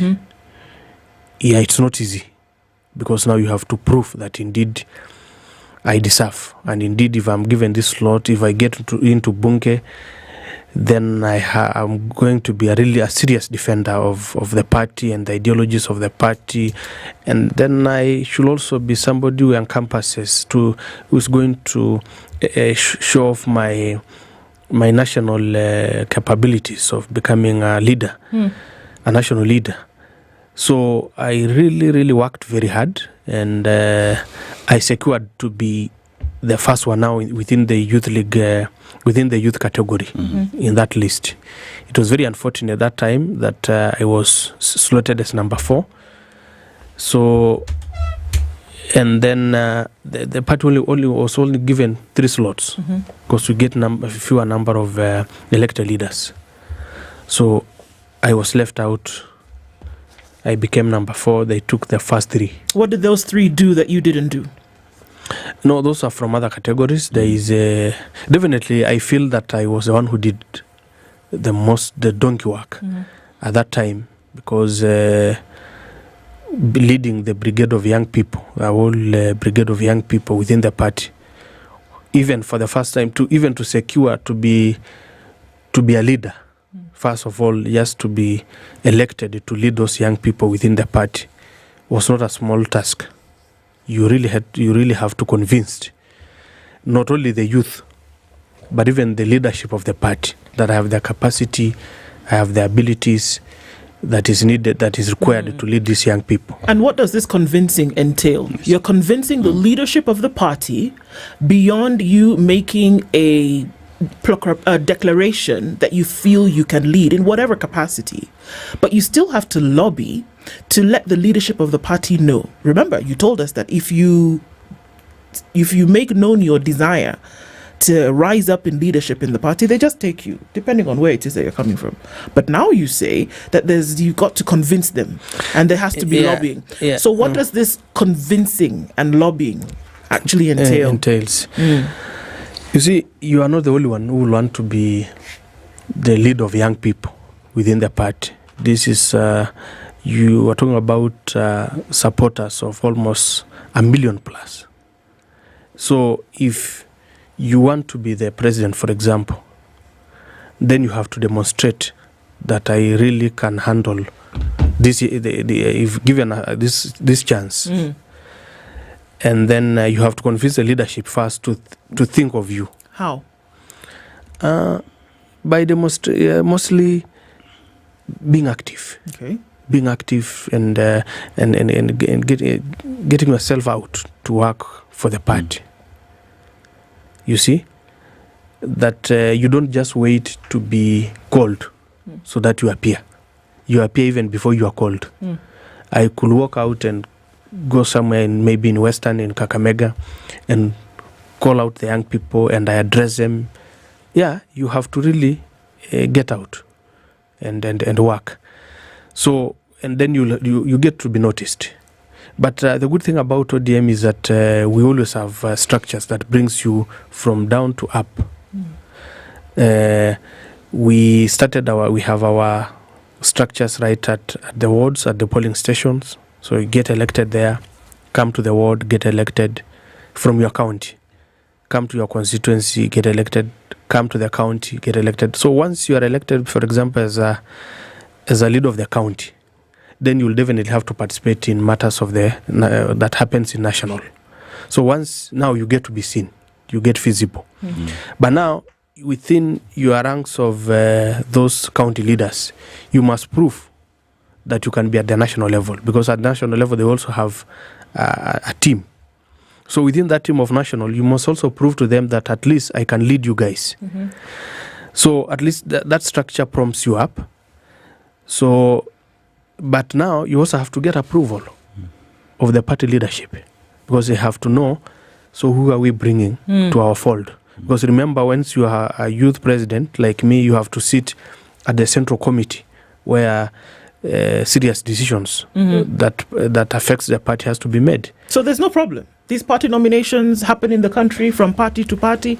People say, I want to be an MCA, or I want to be a member of parliament, or I want to be senator, I want to be governor. And from what you're telling us, that the system is so clear and it's so neat, and everybody understands what's supposed to be happening. You can get nominated, and then if you get a position, you carry on and go into an election, and you're fine. No, everything is. We spent the last 30 minutes you telling us these processes and how they work, and everything is okay. There's no problem in party nominations. No, I'm not saying that there's a model for other countries even. No, there are always challenges. But what I'm telling you, you have to prove yourself that you are better. Because let's for example, you are running for a governor in Siaya, or let's say the candidate who ran for Siaya gubernatorial election last election. Through an ODM ticket, those who wanted an ODM ticket, you can see that there were around 5 serious individuals. So we may not have done primaries there, but there must be a process to identify an individual. So during that identification, now as a candidate, you have to really persevere and you have to maneuver through all those challenges. So it is not that it's not a work. It's not an easy thing. It's easy to describe, but when you put yourself there, it's not easy. Okay. Yes. Let's take a break at this point. We'll come back and continue with this conversation. He is the president of the ODM Youth League, John Mark Ketora. We're having a conversation around the nomination matrix and exactly what happens in there, the intrigues. Maybe we'll come back from this break and John Mark will give us a little bit more. Before we do that, talk about your wealth, or my wealth, our wealth, and how we can grow it today. So we've talked about how you're getting this wealth, that you will sit down with individuals who will tailor make it for you. They'll make it bespoke for you. But then again, after that, then what? We talk about how we protect this wealth, decisions that will support us protecting this wealth, as well as the portfolio management of the same. And here we talk about a fact that a lot of people struggle, don't sleep well at night, thinking on how they will protect their wealth. It is a constant conversation in our heads whenever we sleep. But here's a bank, Standard Chartered Bank, that is telling you that we will give you priority. We will ensure that this wealth that you've struggled to put in place is actually stored, it is kept well, it continues to grow on a daily basis. And through that, wealth preservation and risk management are key pillars at Standard Chartered. Priority banking and experts team don't just guide you, they protect your assets. Now, add that to the specialized investment advice and portfolio management, aka bespoke, and you've got a recipe for building sustainable long-term wealth. And international investments, you get expert help to optimize decision making on all these portfolios that you're getting yourself into. It's not just about growing wealth, it's about growing wisely and with clarity. It's your path to smart, protected and informed wealth that starts with an email, which is wealth.ke@ac.com. This is your time. Okari, masaa ni sasa. Na kama si sasa, ni sasa hivi. Okay, it's 26 minutes to 8 o'clock. D&D doing the thing this morning. Come back from the break and continue with this conversation on the Situation Room.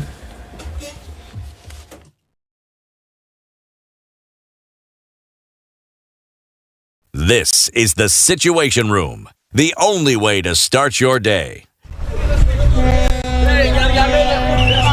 Muda, landlord amenipea deadline ya leo. Salon nayo imechelewa. Junior amekuwa msik. Yani drama iko kila mahali. Bro, wacha pressure. Loop, iko na quick loan, unaweza get straight to your phone.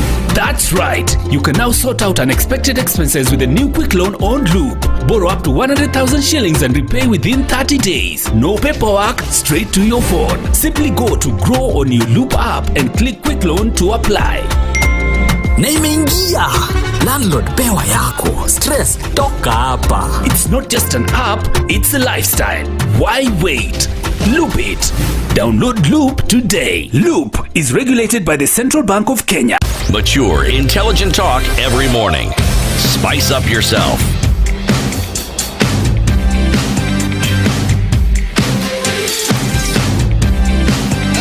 Mornings done right. 94.4. 4 minutes to 8 o'clock. John Mark Kitora is the ODM Youth League president. He's with us this morning. We're looking at the nomination process and trying to sort out the intrigues of it. Okari? And you know, John Mark, I feel he's very economical with his answers today. At the risk of being stoned. In the last election, there's a friend of mine who was actually... who had a party, who was promised rather, a party ticket. Then last minute, and this is somebody very, very active, because I've heard you very clearly saying how you work yourself all the way to the top leadership, prove yourself, do all these things, be visible. And this gentleman I'm talking about, I'll not mention his name, was actually all that plus. And it was everybody's expectation that obviously he's going to get the party ticket. Then last minute, one night, he calls me and tells me, Dennis, can we do, how do we do this story? He was now panicking because there was a meeting somewhere at night and the ticket changed hands. And the gentleman who now eventually got the ticket, I will not mention the name again, is somebody who is very well oiled. Yeah. And therefore, we come to this politics, the nomination and the oiling machine. And I'm very, very curious because there are stories that some of this, during the nomination process or the tickets, it's not so much about what you stand for, your ideologies when you're coming to the party, what's your background, are you somebody of integrity? It's a lot also to do with how oiled you are, because the hand that you grease then will, that nomination ticket will just slide very easily into your pocket. How big is this issue? Not just within ODM, but generally in our politics when it comes to nominations. That money talks.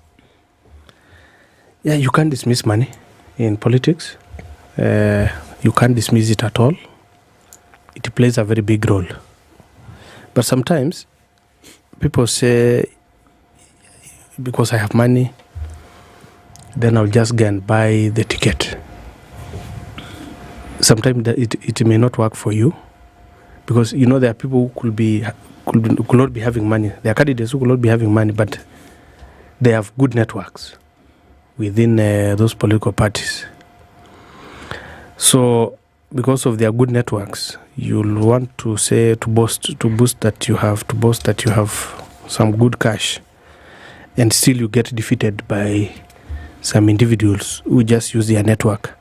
Mostly, what happens, for example, if a certain governor candidate, these people are they also align to candidates. Maybe your guy was also aligned to a certain candidate, maybe a higher boss. Let's say in a certain governor candidate, gubernatorial candidate. You see, once that candidate gets in, likely he comes along with his lineup. That's mostly what happens. And even an MP, when he gets the tickets, he'll want to influence a bit of his MCS. So it also depends with the camp that you are associated, you are associating yourself with. Because maybe if the bigger boss, if the bigger boss is hit down, then the whole camp crumbles. So it is not, that's why we are saying it is very intriguing. It is not it's a very complex issue. In politics, it's not that easy. If now you want to vie in your constituency, once you'll have to identify a political party which is dominant there.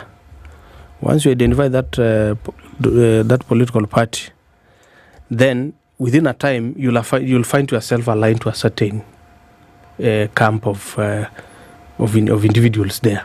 Maybe a certain senator candidate or a governor candidate. So, and depends how networked is your candidate. For example, for governor, if he's well networked with the power that exists there, then definitely he will carry you along. You may not even struggle that much. So, John Mark, let's ask the question. In 2022, elections were held, and in that list, there are individuals who are put on the list for nomination, and one of them was John Mbadi, who then, after the fact, was nominated again. Now he's a cabinet secretary, and there was an open position. And with that, ODM party nominated Harold Kipchumba Murkomen to take over the position. And we have heard you say next on the list was John Mark.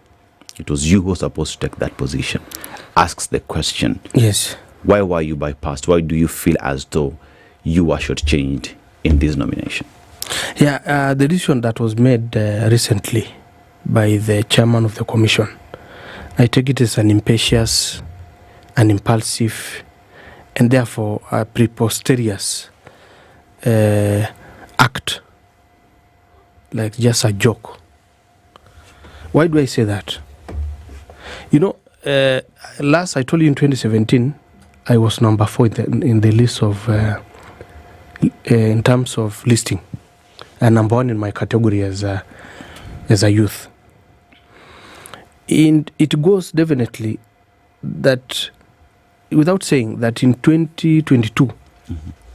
The list should have started with me, because I was supposed to have benefit, but I did not benefit. And the unfortunate part is that at that time, I was attacked by the opposition goons, and I took a bit of time in the hospital recuperating. Which goons? Opposition from where? I take it like from UDA, the opposing party. Because I made very harsh statements while I was at the coast, and it never went well there. So people took advantage that I was bedridden at that time. So, and John Mbadi came on top of me in that category, because the party list is always categorized into 4 groups. There is a group of workers, groups of youth, groups of disabilities and women, and I had applied to be in the group of workers at that time. So then Mbadi forced himself. I had a conversation with him. He told me, I'm not sure what will happen in this election, so I don't want to take chances. You Ketora, you are still young. Even if you don't get this, you'll get the other one. And you can't imagine a old chairman, a national chairman, being in the cold. So, but now there was nothing I could do apart from us having that conversation, because we are just buddies, and buddy is an easy person to go along with. So, and then I realized that then I'm not getting this thing. I tried to lobby. Then it was late, because at that time I could not walk to a meeting. So my lobbying was just mostly through calls. So now if that one happened, and then the party, the list was given out, and then somebody had to resign to take a bigger job. And in our conversation within the party, then he was saying, Ketora, then I will have to go with you to government. Is your conversation with Mbadi? Yeah, Mbadi and Governor Joe and others, because we were just buddies. So then they said, then Ketora, we can go with you to government. And then the party did some analysis and consultation with IBC. Then they were saying, so this position now that is vacant, who is likely to benefit? And then our lawyers also asked, the legal department also asked the legal team. Well, the interpretation was sought. The opinion of the secretariat of the IBC was also sought, because by then there were no commissioners. Then they said, no, Ketora was categorized as a worker, is next on the list definitely. Mbadi was representing workers. Then the next person who is to represent workers within the National Assembly will be Ketora. So the case was closed. So now then the secretary said we have no powers to gazette. We have to wait for commissioners. Then we took it easy. We said, can we take a court order maybe and have the CEO compelled? Then within consultation, the SG Sivuna said, no, let's wait. We don't have to go to court. Let's wait. So we waited for almost a year. And then they had the party communicated, given to the public. It's everywhere within the website. It's within the website of the party and outside there, that this position we are giving to the youth president. We in concurrence with IBC. So this is a case closed. They also communicated to my community and said, this is what one of your seats within the broad-based. And we kept waiting. We kept praying. So recently, when I say it's impetuous, when the commission came, we still had the same discussion. And we were in agreement. You and whom? We said the party and the commission. Until the last minute, when we were told the chairman has changed its tone, the chairman has said he has sought another opinion, that this list doesn't follow categories, that workers don't need to be represented. We can just pick anybody to be in that list, as long as we can follow how the listing is done. So, Ketora, one would ask the question, in this listing that happened, and the agreements that you had, was it written down? Is there any documentation to show that there was an agreement that is in the purview of the party with IEBC, even with your community, or was it just word of mouth?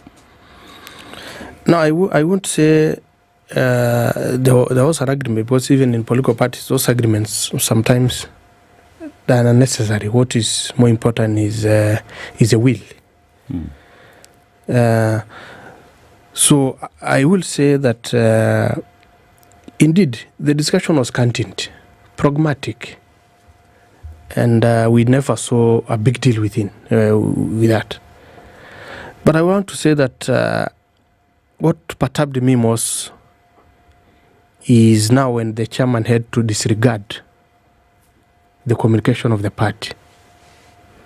And you know, the reason why we said IBC needed to have listened to us,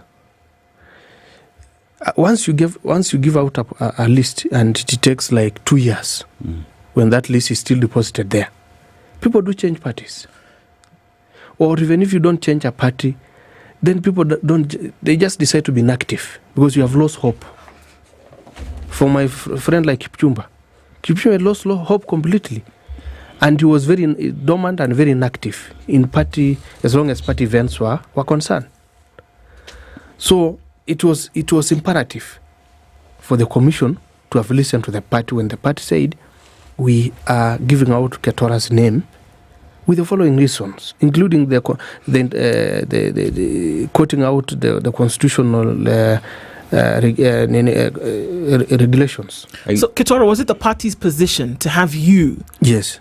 The party across board said the person who will take up the position that will be left by now CS John Mbadi will be Ketora. Yes. That was the party position. It was the party position. So why would the commission at that time, and who was at the helm of the commission at that time? At that time, the IEBC. Yes. There were no commissioners at that time. So it's just the IEBC position. It was the CEO. The CEO of the commission said, we refuse. What did they say? The CEO said we were in concurrence. So then what is the problem? They were unable to, they did not have the powers to gazette. Had he had the powers, he would have gazetted me immediately. So how come somebody else took up that position if they didn't have the powers to gazette? Yes. That position, it was just gazetted a week ago, isn't it? How did that happen? Because now when the new IBC the commissioners now came, the chairman took a drastic change. Can the chairman of the party then just make a decision? The chairman of the commission. The chairman of the commission make a decision about what happens in party nominations for a name that will be brought towards the commission. Can they make that decision? He made that decision. Can they? Are they allowed to? It's two ways. You know, the list is within their depository. So, what we said, what I feel, and what the masses and the party feels is that the chairman manipulated the list, and he got to the person he desired. So at that point, John Mark, in disregard of the party position and in disregard of the law. And did the party then address itself to the changes that the chair then made, because that was not the party position? Yeah, you must have seen communication that came from our SG, Sivuna, on that matter. Maybe it's I will share with you. But now we had a talk on that matter. As a party? As a party. And we have somehow, although I am in court contesting the decision, but in somehow the party is letting it slip within its fingers on several reasons. One, that was our list. IBC never got somebody from outside our list. Two, the party feels that we have really worked so hard to get this commission in place. And if we have now to start castigating them on that one decision. Ketora. Yes.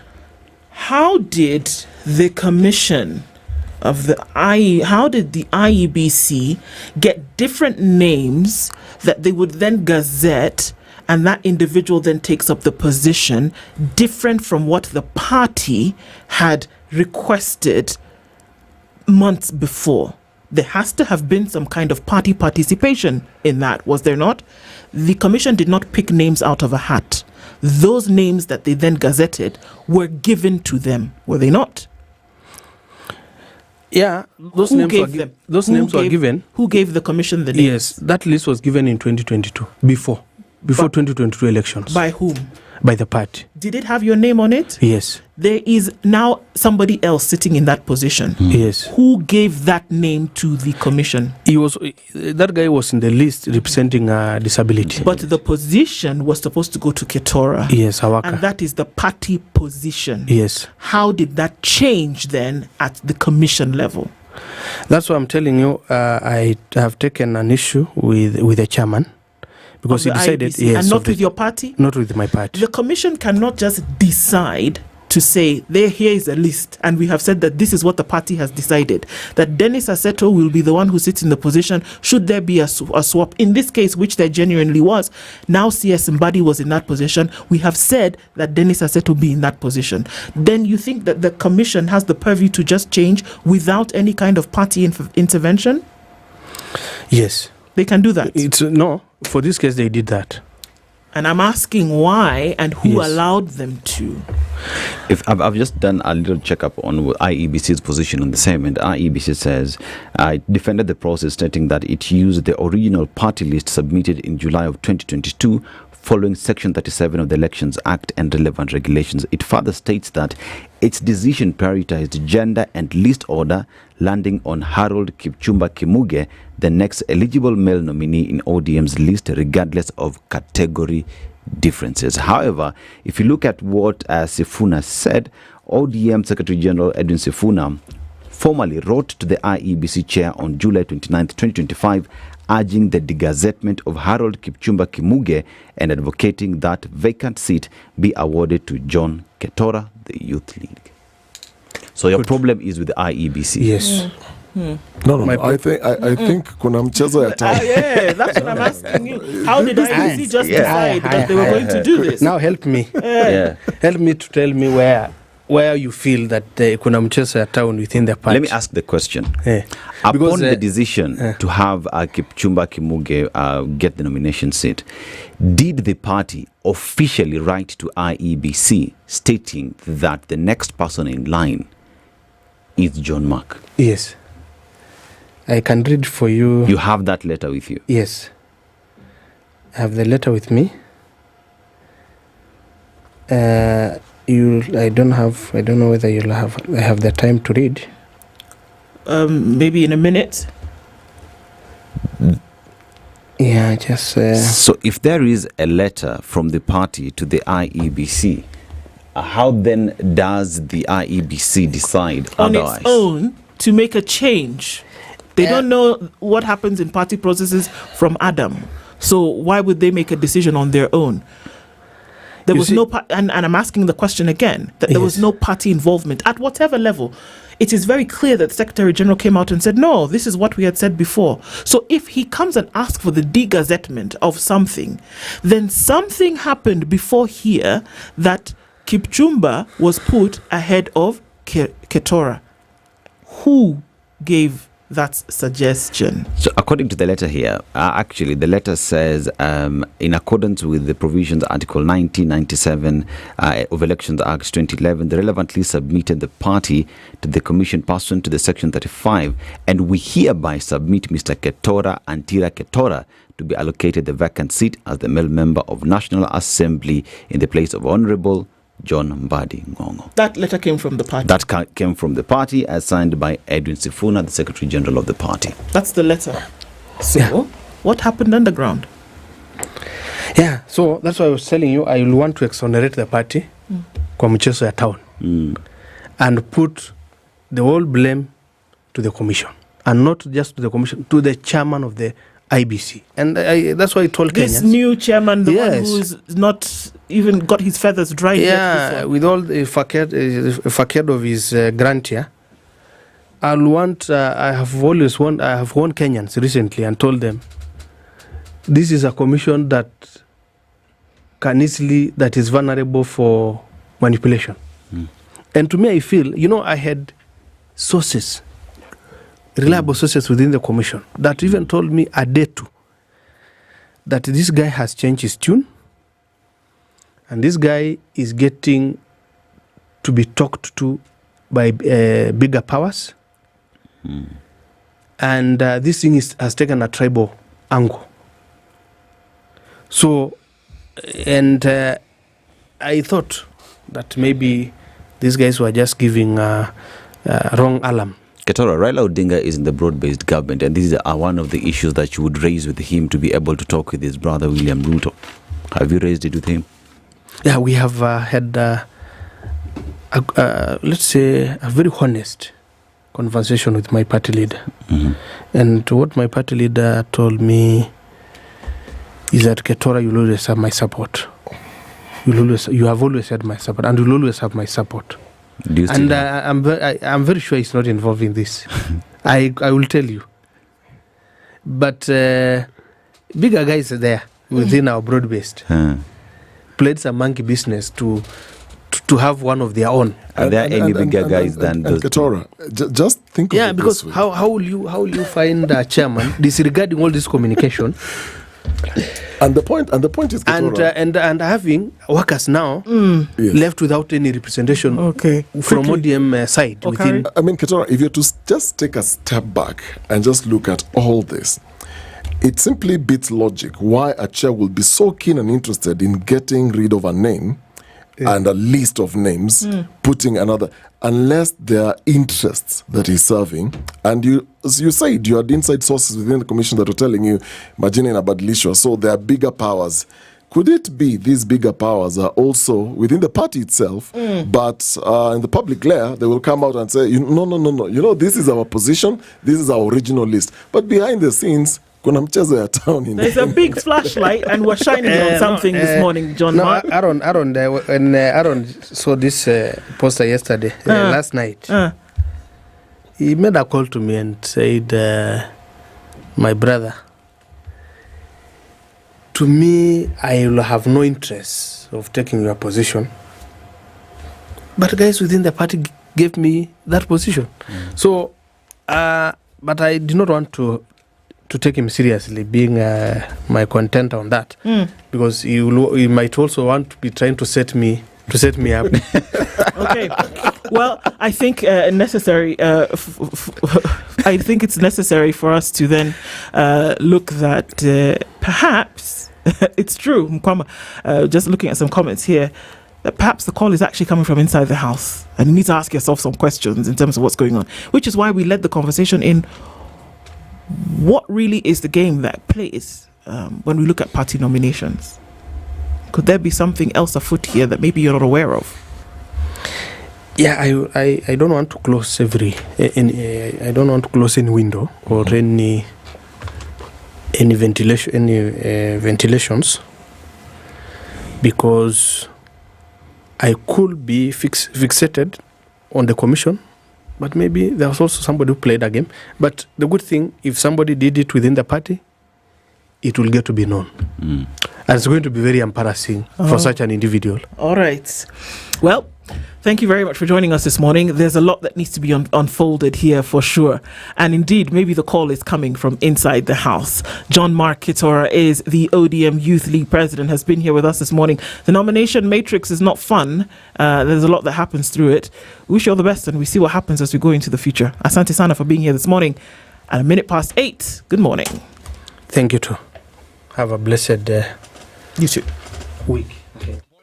SpiceFM.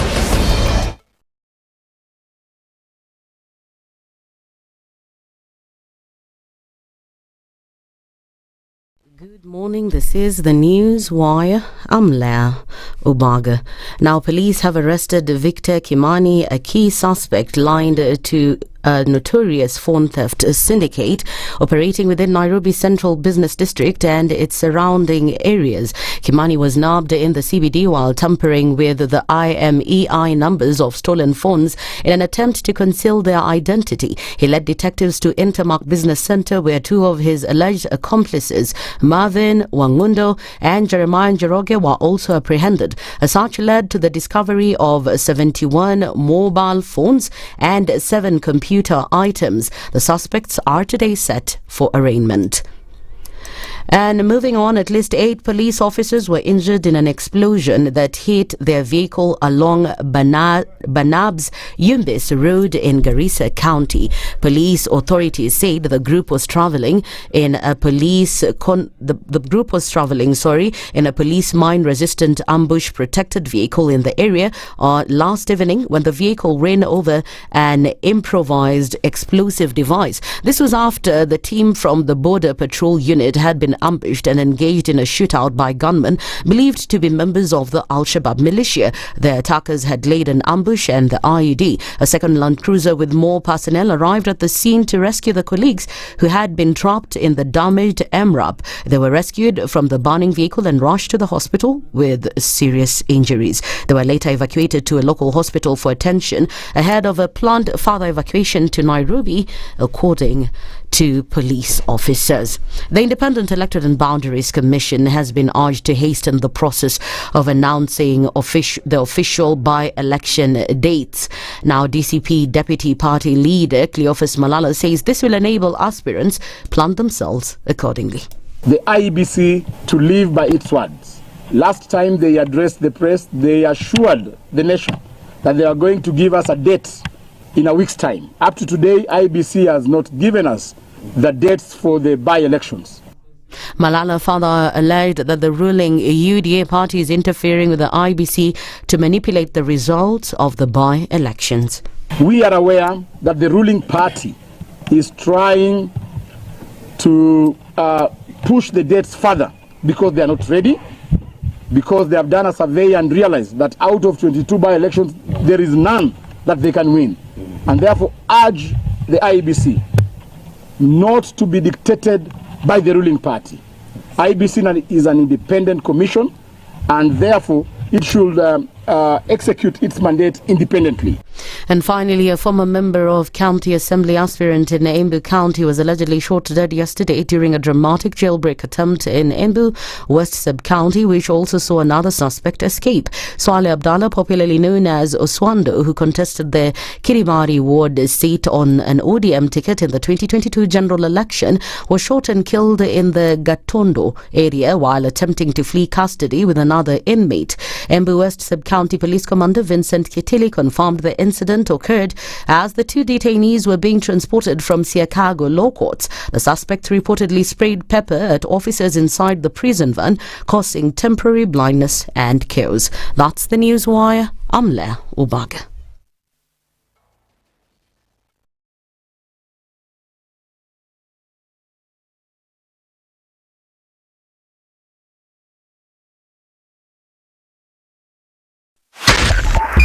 .5 Spice FM, Kisumu.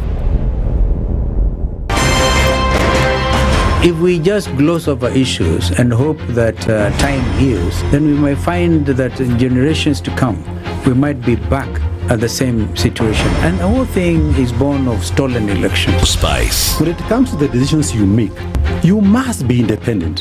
There's no way you can allow one institution to dictate to you how you're going to conduct your operations, how you're going to decide cases. It's a no.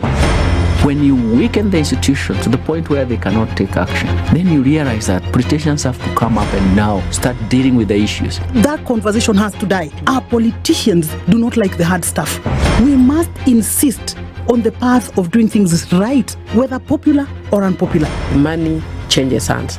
That is a fact. If you have political goodwill at the highest top, like in Rwanda, then corruption will be an issue of the past. If you don't have political goodwill at the top, we will pass laws, we will amend laws, we will continue passing laws and re-amending laws, and nothing will happen. This is the Situation Room, the only way to start your day.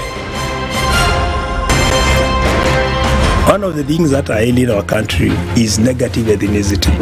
You find you as a state officer, instead of thinking as a Kenyan, you think like a tribal person. Let me tell you something. The biggest problem we have had in this country is a leadership deficit. There is nothing that you are going to do in the process of change if you are not a risk taker. So you really have to pursue your vision to a logical conclusion and even be ready to step on people's toes. When it comes to the economy, you can run away with it. They say statistics are like bikinis. They reveal a lot, but they conceal the vitals. And so government people would throw statistics at you and tell you they're revealing a lot of information to you, but it's really concealing the real vitals. We need to get out of that, because when we want to grow our democracy, one basic thing that really requires to be understood by the political class, by all of us, is institutions are critical. This is the Situation Room, the only way to start your day. Mature, intelligent talk every morning. Spice up yourself.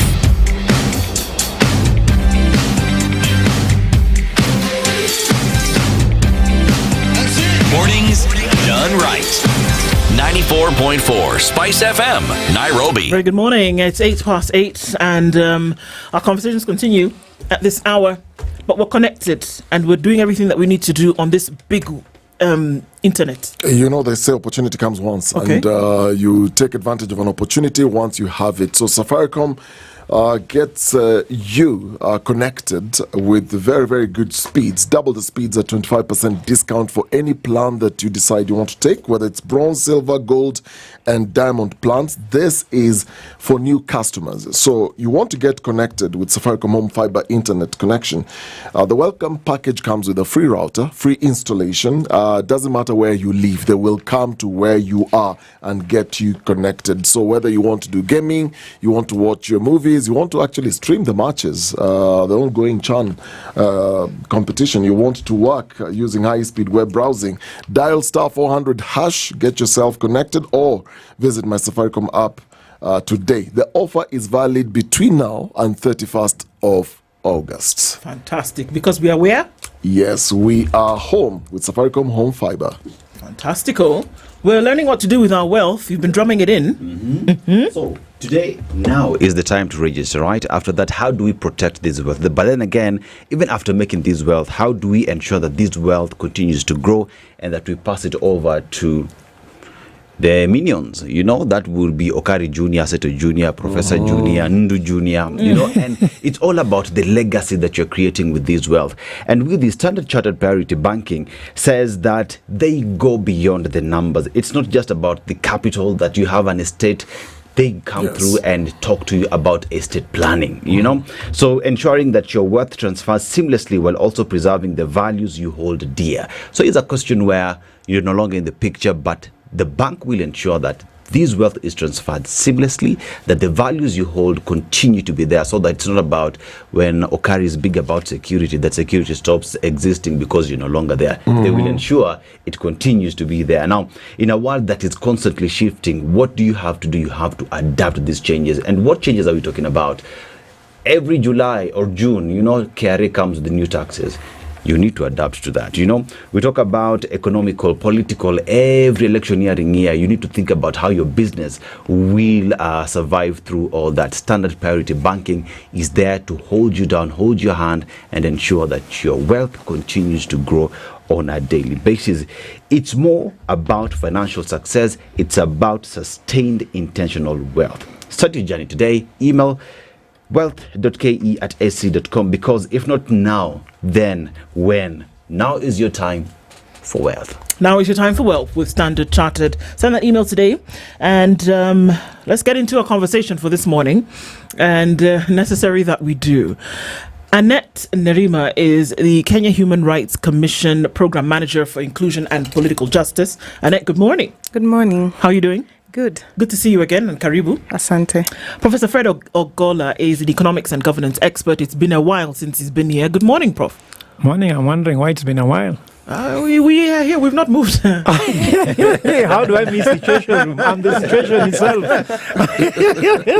I'm a situation, so I should be in the situation room. Okay. Well, you are here now. Yes. So, like Dennis says, it's the time is now. Now. Yes. Okay. So let's have a conversation around whether indeed hustlers have been failed. And the folks who came up with that report are seated right here this morning. So we'll get into that in just a little bit. But we're going to go down to South Africa for a minute. And Dennis is going to give us today's proverb. We'd like your interpretation of the same. Yes, let's go to South Africa. The proverb is very simple. A small pot takes after the big one. I could perhaps go first. Thanks. So for me, it simply means that, and I'll put it in a governance and leadership situation. So the smaller institutions and individuals basically mirroring what the leadership or the governance system is. That's in terms of practices, in terms of the systems, the culture, and this could go either positively or negatively. So for instance, if the systems are working, the ethical standards are set very well, that means that that system will work. That the smaller pot then is in the right direction. But if it's negative, and I would give a good example of our country where we are talking about a devolved system of government. We previously had the national, now we have the devolved. So we have ended up seeing devolving of corruption, for instance. We have seen devolving in terms of things to do with pending bills, bureaucracy. So that's basically it. So just ensuring that whoever is in leadership or the governance system is a good one, and then those people that are under it are able to behave appropriately. Prof? I think you have gone too academic. I thought professors should be more academic. For me, I just relate to my culture. Yeah. They say, Mwanda nyodo nyathine, meaning that the mother, when the mother of an antelope can actually feed from the calf. So it means for us when we were born in poverty. I was born in Kibra, so my mother believed that if I break through in life, I can make a breakthrough for her. So sometimes that's why you see poor people tend to have more children, because they believe that if I have 11, like my mother had 11, she believed one of them will make a breakthrough, and that's where I'm going to feed from. So I look at it simply. I don't want to go talk about the corruption in the country because it's a crime scene. Okay. Today I've also learned something new. Mwanda. I didn't know it's an antelope, but thanks, Prof. Welcome. Learn every day. I'm telling you. All right. Okay, so let's look into this, shall we? Because it's quite some to get through. And like I said, Mama, they're here. The Kenya Human Rights Commission wants the government to scrap the Hustler Fund, warning that the initiative is financially unstable and fundamentally flawed. That's from the very beginning of this thing, there was a flaw. And usually when we look into construction, if you can see that at the foundation there was a problem, the walls will crack later, things will happen. What do the people come and say? You got to take this thing down. Otherwise, we're going to have a bigger problem later. That's what the Kenya Human Rights Commission is saying. The report that was filed on Monday says that essentially it was titled Failing the Hustlers. And you've argued that the fund, officially known as the Financial Inclusion Fund. Did you know that? By the way, the Hustler Fund is called the Financial Inclusion Fund. It has failed to uplift low-income Kenyans as promised. Instead, the rights group now accuses the program of lacking a well-defined framework to empower those at the economic bottom in a sustainable way. That's just the top layer of it. We're going to get into the details. Annette said that the fund, this financial... Okay, let's call it Hustler Fund for the purposes of this conversation. Financial Inclusion Fund essentially is flawed fundamentally from the beginning, going at a 71.5% loss. There is no business that can go at 71% loss and be viable. I don't think there's anything like that has ever happened in the world anywhere. So what was the premise for looking into this? Also us remembering that this campaign that went into the election 2022 was an economic campaign, that putting money in the hands of Kenyans was the priority number one for the government, whatever government would come in. The opposition campaign at that time also ran on an economic campaign. So it was clear that Kenyans needed more money in their hands in order for them to operate. So it would appear that anything that was done after that would fuel this particular agenda. And it was upon that we assume that the Hustler Fund was born. In the beginning, there was even no operationalization metrics for the Hustler Fund.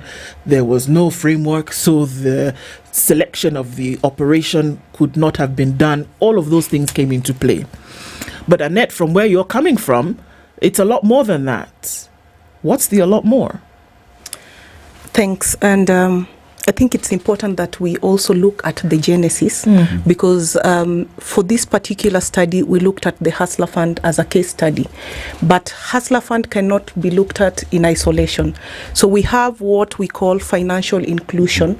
This is an initiative that has been taken up globally, because basically it facilitates or allows for the improvement of the welfares of many citizens, both globally, in sub-Saharan Africa, in the East Africa, and now in Kenya. So for 20 years, Kenya has invested in financial inclusion initiatives.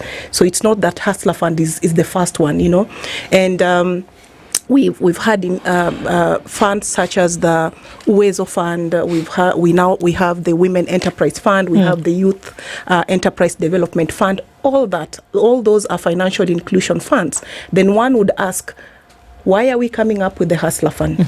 And we remember the genesis of this was during the 2022 electioneering period, and the Kenya Kwanza side basically campaigned alongside that promise that if it comes into being, then they'll initiate, or rather they will establish the Hustler Fund. And basically what they were looking at that particular time is to ensure that 8 million Kenyans that were not able to access credit and improve their lives, invest in businesses, were those that were going to be captured. And immediately the Kenya Kwanza administration came into being. We saw the launch of the Hustler Fund on the 30th of November, that's the year 2022. And in 3 weeks, 9.6 billion had been disbursed. But then there was a problem, because there was no framework under which this fund was operating. And so there was a lobby group that went to court, basically just challenging the legality of the fund. And we saw that quickly regulations were put in place to basically support the management and the existence of this fund. And we'll speak about the regulations, because there are gaps, and that's basically what is pointing us to say this fund really needs to be discontinued because of the bleeding of monies, and that's something that we can discuss as we proceed. So over time, the concern has been, and the reason as to why many and just the findings of this research point us to indicate that this fund should be decommissioned, is the fact that it's running at a loss. Right now, as we speak, about 68.3%, it's at 68.3% default rate. I mean, we are saying that out of 500 that is borrowed, 340 is lost. I mean, that's a substantive amount of money.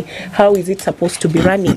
So we can go into the details maybe as we proceed, but basically the genesis of this fund, the conceptualization of it, which is broadly political, is also one of the major reasons as to why the same is actually unsustainable. Prof, yes. Just basing it from where she started, before you go into further details, look at also numbers. I just want to pick your mind on this. So the government comes up with this as a promise during the campaign period, and all this is about empowerment. So we want to empower these hustlers, quote unquote, create a fund. In establishing a fund, how then do you do it and ignore structures? How then do you go about it and ignore coming up with a foundation that then forms the basis under which you'll structure the fund around, thinking through how you're going to lend, how you're going to recoup back your money, project numbers. I'm not a finance guy, but just looking at how I manage my own budget, those are things you think through. Now, this is a government with very, very smart, intelligent people sitting down, crafting this. Is this intentional? Or is this, in this case, just circumstantial, so that a group has to go to court and then the court has to address itself to, okay, look, this is how you need to manage this.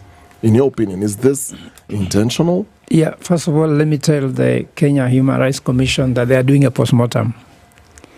Postmortem strategies are failure strategies, because you simply say, this patient came dead, so you're trying to find how they died.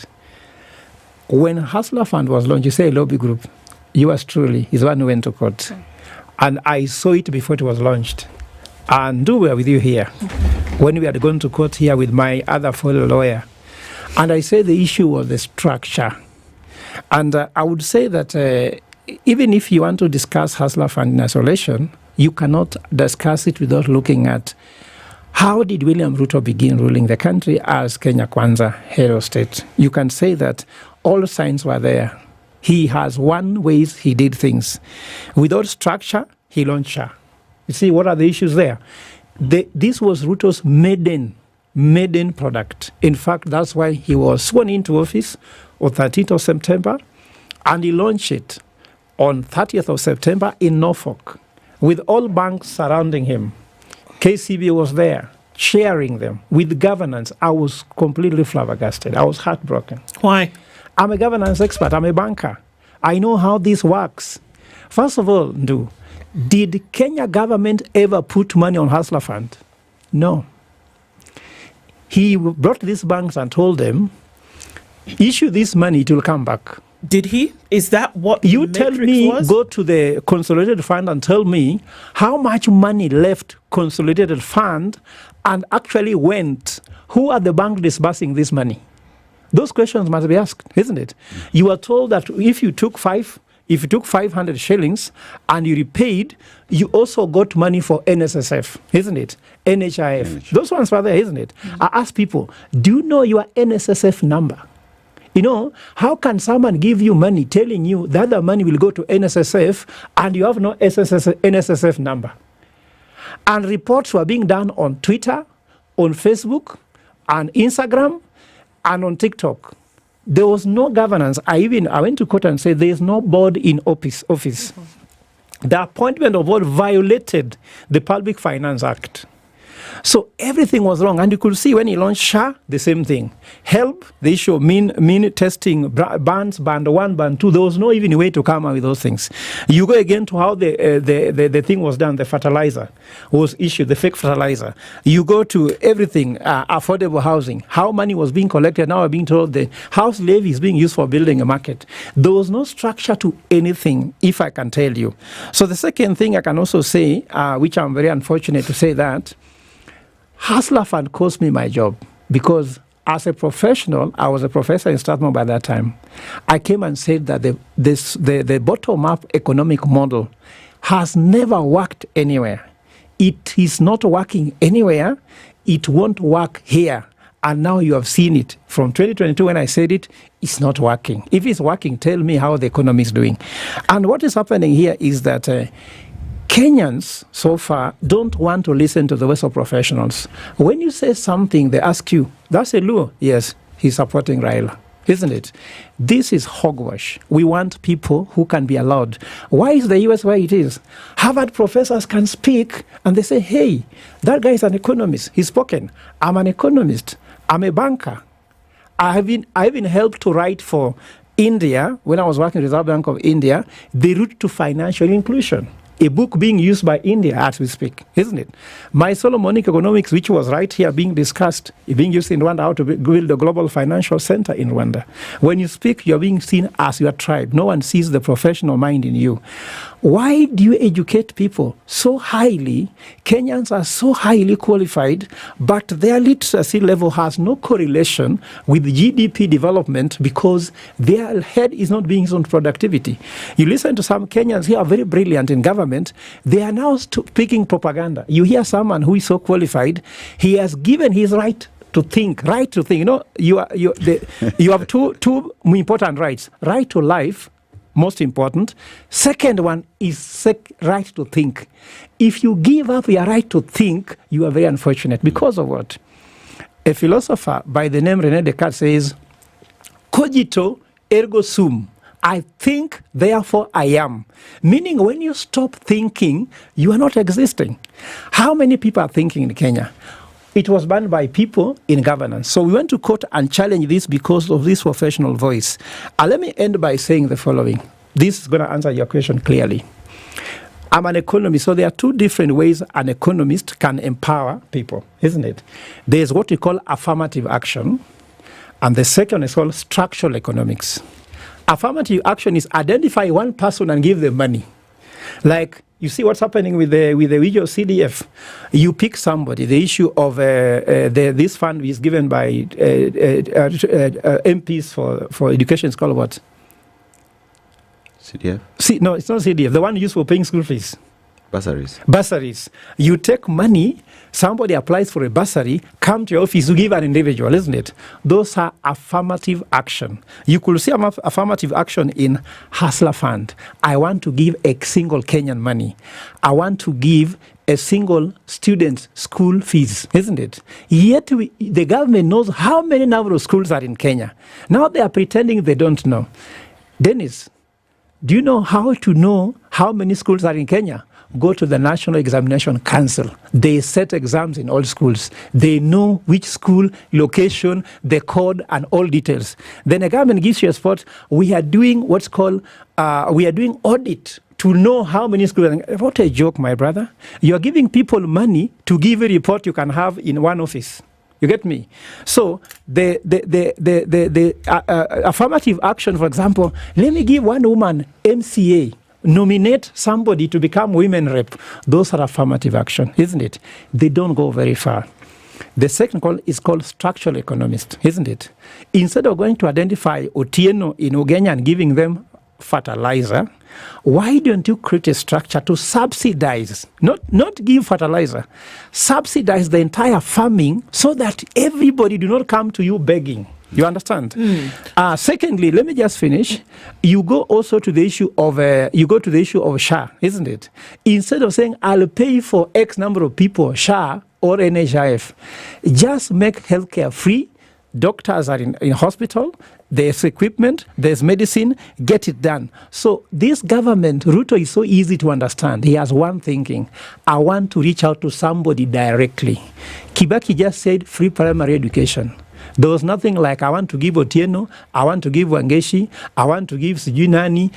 The structural system of not running these things that they brought in Hustler Fund, I want to give a Kenyan money directly. Then without putting structures in place, it doesn't work. A country cannot work when you don't have systems in place. And I think that's a good place to be in. And Nerima, now, here's a question where we have Hustler Fund already here. We've seen the mess that is in Hustler Fund. It is not the first time that it is being raised. Several others, professors have raised it. Members of parliament themselves have raised concerns about it. But here's a question where nothing is being done. Hustler Fund is still there. Public money is still being wasted, even in your proposals that you've given that it be disbanded altogether. How then do we follow up on that to ensure that your recommendations are actually implemented? Else, this will just be another document on the shelves gathering dust. It's quite concerning, and as Prof has said, we live in a country where we can see that we are not in the right direction in terms of very many governance related issues, but unfortunately no action is taken, especially by the relevant authorities. And this has played out in many times, including even last year in the 2024 finance bill. I mean, Kenyans said, in 2023 rather, they said, we do not want, especially the punitive proposals, to go through. That was defied, especially by people they have elected or delegated the power to do so in parliament, who went disregarded their views and went ahead to just pass it last year as well. And that's why we saw people pour to the streets, because they thought and believed that whoever they had delegated power to would not be able to take it up. It's the same. I mean, the Hustler Fund is just adding on to many other issues that have been raised. This particular one, we were keen as Kenya Human Rights Commission to not just launch a report that has really damning revelations and findings, but to push using different strategies to just ensure that whoever needs to hear and whoever needs to take action does so. And we know for sure Parliament has power, the National Assembly particularly. We have relevant committees there that we expect should be able to take action, and that's why we are having bilateral conversation, but also inviting them into this conversation and not really pushing them to do that which is not right. It's basically in the interest of Kenyans that they go sit down and look at this report, take necessary action. And when we say this, the Auditor General herself has been before Parliament and raised these concerns, but unfortunately it ends there. So we are saying that different measures should be taken, including going to court, to just stop the bleeding of money. This is a taxpayer's money, and it's disgruntling, especially for a Kenyan that wakes up every morning to go work and pay their share of taxes, only for it to end up being misused at the end of the day. So this is concerning, and all we are saying is that this is a tipping point where all stakeholders really need to go back to the drawing board and ask ourselves, where are we going wrong? Ensuring that Parliament is in the Parliament, the executive, the civil society organizations as well, because now we have the power. There's evidence here, that cannot be disregarded. And 2 days ago, when this was launched, we saw the cabinet secretary hold a press conference, much as they were disregarding maybe the tone of the report and all that. They agreed with the findings. So that basically means we need to go back to the drawing board and ask ourselves, what do we need to do? Action really needs to be taken at this particular point in time. Let's take a break at this point. We'll come back and look at what then the Hustler Fund, the Kenya Human Rights Commission has essentially said it be scrapped completely. And let's take a break and come back and see then, when you say be scrapped completely, what exactly it is that we are talking about. Well, the folks at Loop are telling you that there'll be no hidden charges. You don't have to worry about long queues or even having to decipher what it's all about. And what does that mean? It's a Loop quick loan, and you need to download the Loop app. When you download the Loop app, you then go to and you sign in and register and do all that good stuff. You go to the Grow tab. On the Grow tab, you will see the quick loan. Apply for the quick loan today. You can get up to 100,000 shillings. No queues, no documentation, no all of this long thing, and no having to travel across the place to find out how you can. Because sometimes life does hit you in the gut, doesn't it? And you're going to need some extra funds that maybe you didn't plan for. And Loop allows you to do just that with very, very fair interest rates. You can have up to 100,000 shillings in absolute minutes and 30 days to pay it back. It's not just an app, it is a lifestyle. And what we're telling you today on SpiceFM is that you send us the screenshot of your application on the Loop app, and we could extend you 5,000 bob. Do that today just to take care of those needs that you have. So Loop is not just an app, it is a lifestyle. We'll be back after this break. It's now 26 minutes to 9.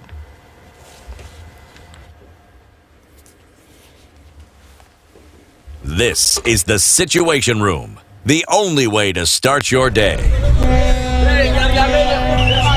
Muda, landlord amenipea deadline ya leo. Salon nayo imechelewa. Junior amekuwa msik. Yani drama iko kila mahali. Bro, wacha pressure. Loop iko na quick loan, unaweza get straight to your phone.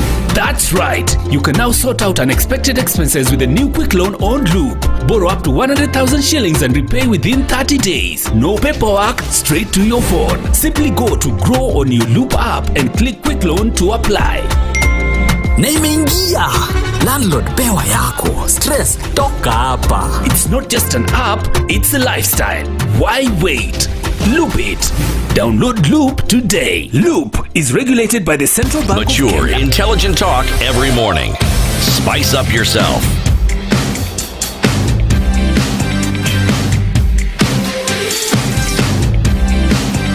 Mornings done right.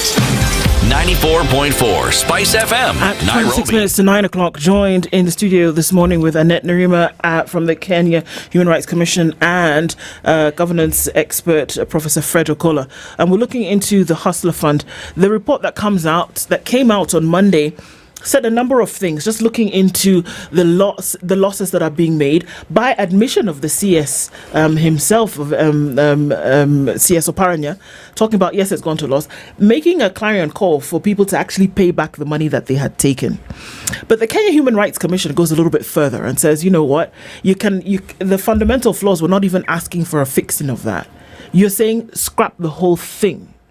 Okay, why? Thanks. Two reasons mainly for us to push for that. One, as I indicated earlier, we have had existence of funds in this country. We have the Women Enterprise Development Fund that was established in 2007. We have the Youth Enterprise Fund as well. We have the Uwezo Fund that was established in 2013, but again, formally in 2014. So all these, when you look at them, they actually play a role. In terms of even repayment, Women Enterprise Fund, for instance, the repayment rate is at 92%. The Youth Enterprise at 78%. The one that is making a loss is the Uwezo Fund, and that one came into being to support the youth, the women, but also persons living with disability. So broadly, you are seeing that all the categories have already been touched on by these funds, and they are performing well. Of course, there are gaps. So basically, a recommendation is to strengthen those gaps, to strengthen those funds, to just ensure that they are able to perform optimally, because the whole idea of financial inclusion is about ensuring that you're empowering people. And we are speaking from a common understanding, just defining financial inclusion as the ability for individuals and also businesses to access useful and affordable financial products and services that really meet their needs, that are delivered in a responsible and sustainable manner. Are you saying that the loans that have been afforded to people, at no matter what, if 500 shillings, 1,000 shillings, have not been able to make any dent in a sustainable future? Absolutely, because again, when you look at the definition or the reason, the objective and the purpose of the Hustler Fund was to provide credit to these small income individuals in the country, which is a brilliant idea. I mean, if it's well thought out and done well. But the question is, it's now, we are 3 months shy of 3 years of the Hustler Fund. The question is, what are the outcomes? Are we seeing the reduction in poverty? Are we seeing economic growth that was promised? Are we seeing increased incomes and resilience? Absolutely no. And you see that alone points to the fact that the fund is not in the right direction, because at the end of the day, when you invest in financial inclusion initiatives, those are the outcomes that are expected. But if that is missing, the usage, the access and also the quality of the same is questionable, then it does not have business existing. So having said that, we are saying that we have funds that exist that are performing fairly well. There are gaps, that's obviously, but then how about those are strengthened? Then coming back to the Hustler Fund broadly, how is it performing? And you know, when you talk about performing, you're looking at very many aspects. You're looking at the enabling environment. So talking about the enabling environment, the research found that the laws that exist, for instance, the Hustler Fund exists under Legal Notice 213 of 2022. So again, as we indicated, this was hurriedly generated because Prof and team had gone to court challenging the legality of this fund. So for it to be able to continue, these regulations were then generated that have gaps. And one of the main or glaring gap that is within that regulation is how the fund is able to recover monies from the borrowers. And it's the reason as to why when we talk about a default rate of 68.8%, that's happening because there's no any other way. The only thing that the management of the fund does in case somebody defaults is just to freeze your account. It stops there, you know. On your SIM card or whatever it is. On your SIM card, yeah. It stops there. I mean, people can always change SIM cards and go to a different service provider once they default. And haven't Kenyans continued to exist despite defaulting from these repayment of these loans? So that's concerning. But broadly, it's the loss, especially on the taxpayer, that is quite concerning. And we are... the research established that the loss is at 71.5%. This can be calculated simply. So we are talking about a default rate of 68.3%. When it comes to borrowing, especially from the treasury bonds, it's averagely it was put at 8.2%. Then in terms of administration, operationalization of that fund broadly at 3%. And then we are talking about an interest rate of 8% annually. So you minus that, you get 71.5% loss. That is huge. It basically means that this fund is not able to sustain itself. And please, we need to note that when it comes to the funding of this fund, it's from the exchequer. And initially, when this was coined, we were told that it's a revolving fund, so it will be able to sustain itself. So 50 billion. That's not happening. Okay. So 50 billion shillings is the amount of money that was earmarked for this fund in the first place. Seed money. Seed money. Prof might argue that 50 billion shillings actually never made its way anywhere. But for purposes of this, if we assume that 50 billion shillings was set apart in an account somewhere, released from the consolidated fund and gone to a special account that was then set up for the purposes of distributing this money when people applied, throughout the matrix and how that works. With the 71.5% loss that we're talking about, essentially we're saying that if 50 billion shillings that was earmarked for this, wherever it came from, that 35.5 billion shillings essentially is gone. Yeah. You see, first of all, Annette, the acceptable, I'm a banker, acceptable NPL, non-performing loan, should be 5%. So if he's hitting that one, let me tell you, if Hustler Funds was being regulated by central bank, they could have scrapped it off. That's the truth. In fact, banks are almost required to report the provisions for non-performing loans. And once they hit a certain level, you'll be told comply or explain. If not, you go out. So there's even no need of going to court. Literally, if we are law abiding, there is no need of going to court. And I think Kenya Human Rights Commission should come and join this case, because this case now just being pushed over and over. The only thing we managed to get was to stop the taking of oath of office of the board members. Then they also find a way in which they have actually appointed some board members contrary even to the court order. So there's a lot of issues here. And if you talk about the issue of 35 billion shillings gone, it is not just now HELB. Look at, after the president took over the control of HELB, now HELB is saying they have a deficit of 600 million shillings to be able to help university students to continue being in school. I've told you that the whole thing is based on bottom-up transformation agenda better. And bottom-up was never a structural economic thinking. It was more of affirmative action. I pick an individual who should swear allegiance to me for the rest of their life and love me for me, and then be for me, so there's no structure. Can you imagine when there was no management? There was no CEO. Who is the CEO of Hustler Fund? Now there's somebody chairing what we call MSMEs. They are chairing SMEs. So Hustler Fund is under SMEs, isn't it? Now, how is this person running if there's a CEO? Who is reporting these numbers? Where are you getting those numbers from? Who is running the operation?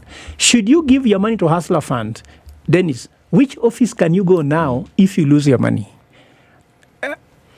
If, for example, I saw in the Monday about political parties, they are required to have offices so that people can go to them. How can you run a bank where there is no office and there is no officer? You only see Twitter reports, you see Facebook reports, you see Instagram reports.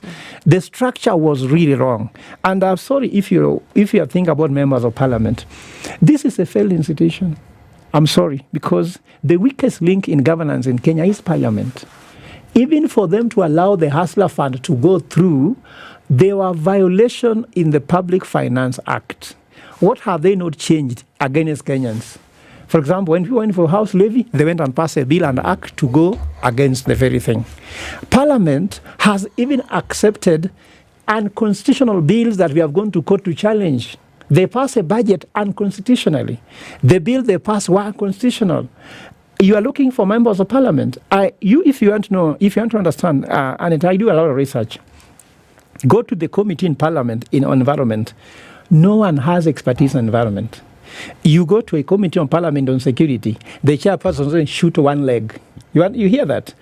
Are those people you are trying to go to? If parliament did their work, no one could have died in this country in bullets in Gen Zs. No one could have died, my dear. It is the truth that we cannot rely on them. So, Prof, my question is, yes, because you've said bottom-up has never worked anywhere, yeah. Yet this is how the current government came into power. Yeah. There were a lot of promises. The Hustler Fund was one of them, support Mama Mboga, Boda Boda, and the likes.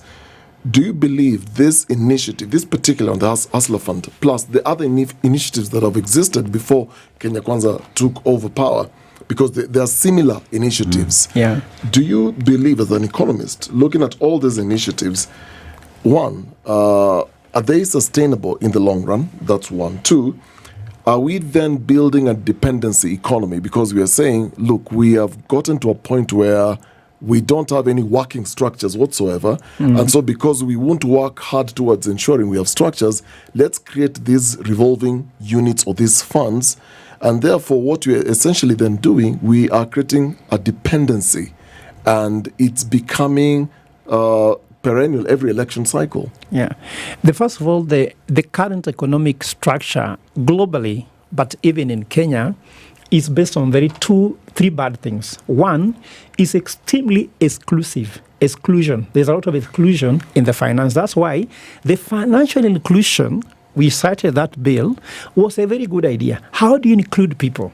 Secondly, is based on exploitation. That's why the Hustler Fund came in to avoid the exploitation that was being done by other lenders. So even if those lenders are still there, Annette, I'm sorry, they are still not doing what's called inclusion. Exploitation, someone charging 28% interest rate. And then lastly, it was actually based on a lot of inequality. Some people can access, others cannot. So that's what the economy really wants. Inclusion, lack of exploitation, and bring in the issue of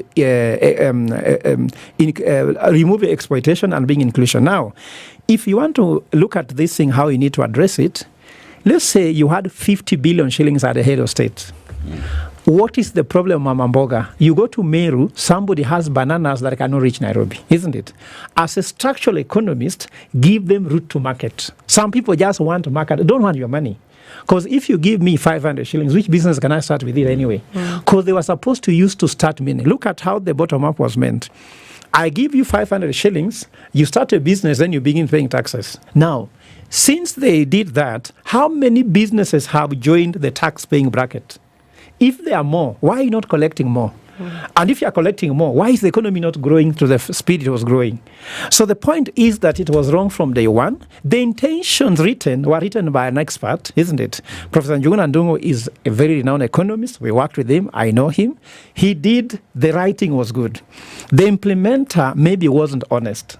And I can say that if you look at the mindset of William Ruto is a unique president of Kenya. Last time he said he gave himself a scorecard and saying that he's the brightest president in the history of Kenya. But the opposite is true. William Ruto has only worked in politics. And mark my word, the first president was a meter reader with Nairobi Water Company. That's Kenyatta the senior.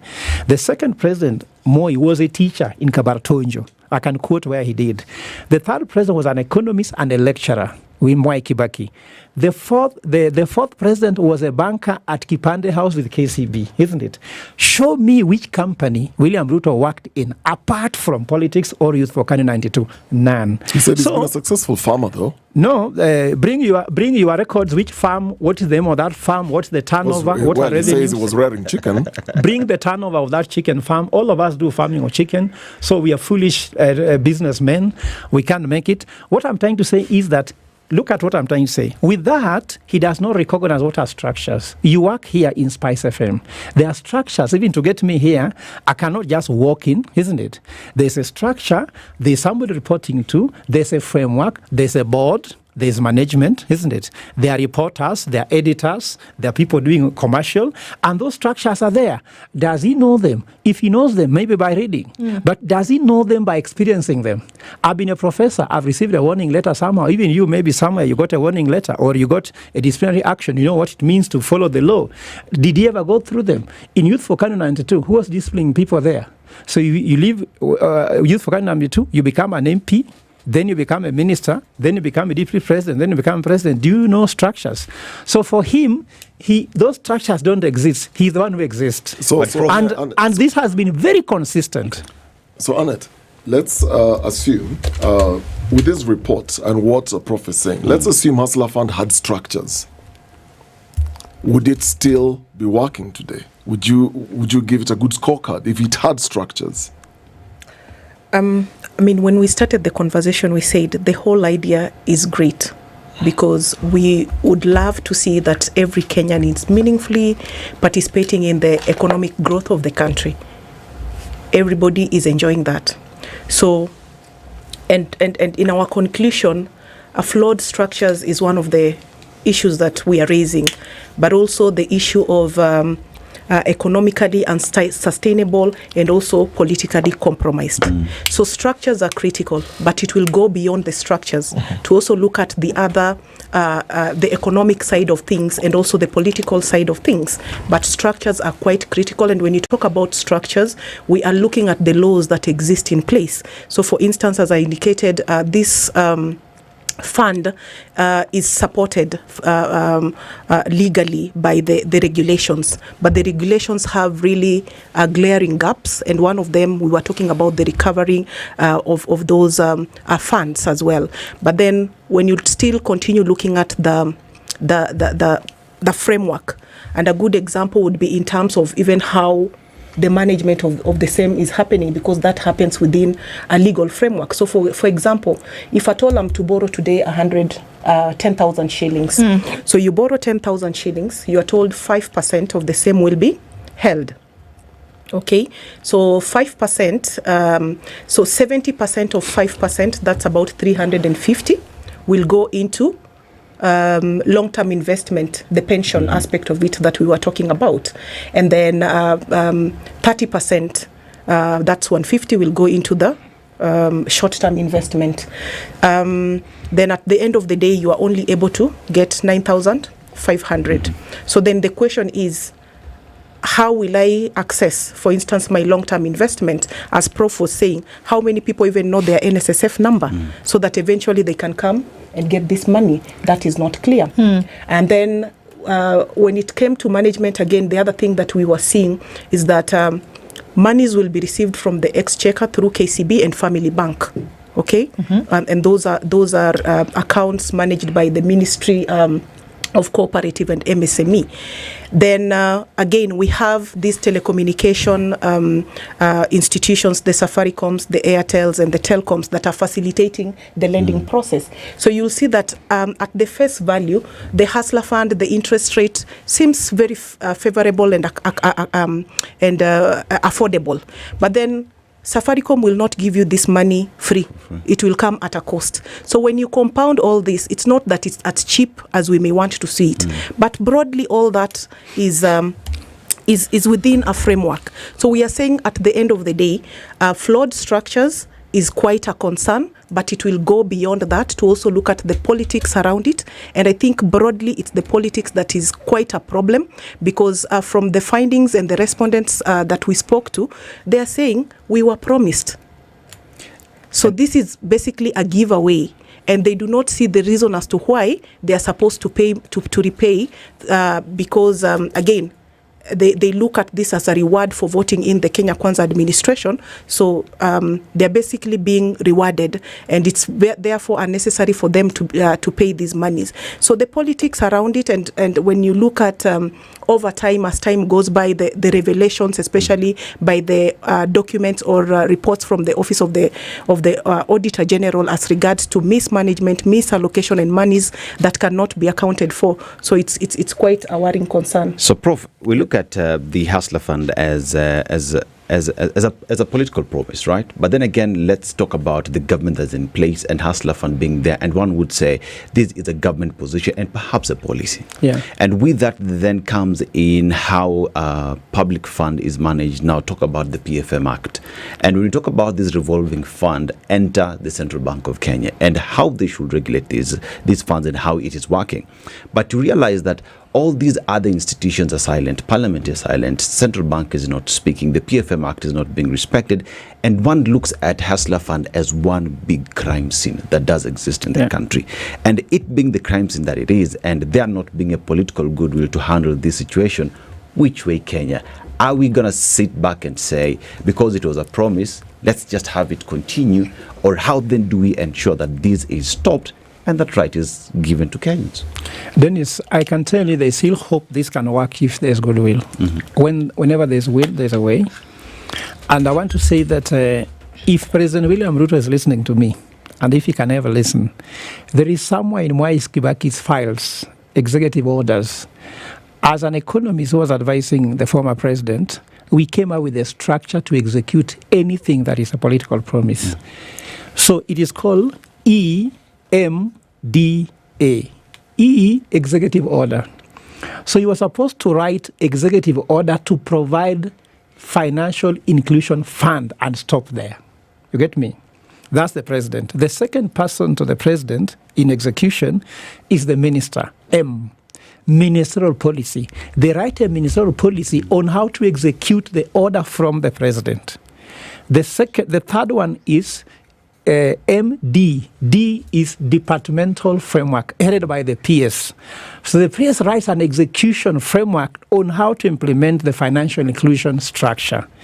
Then A is agency. Now an agency, for example, in the road we can talk about KENHA or KERA.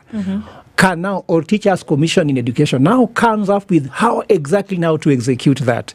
Then the president is uninvolved. It ceases to be a political thing. It starts being more of administration. And that's why the government is a going concern. But if the president wants talking about it, then ODM answers them. Remember, as soon as they launched this thing, ODM called a press conference and said, don't pay. Am I wrong? You heard that? So like Annette says, it's become now political tussle by people declaring don't pay the government. Even me, the press statement I gave, I told Kenyans, if your government cannot comply to the law, why should you comply to pay?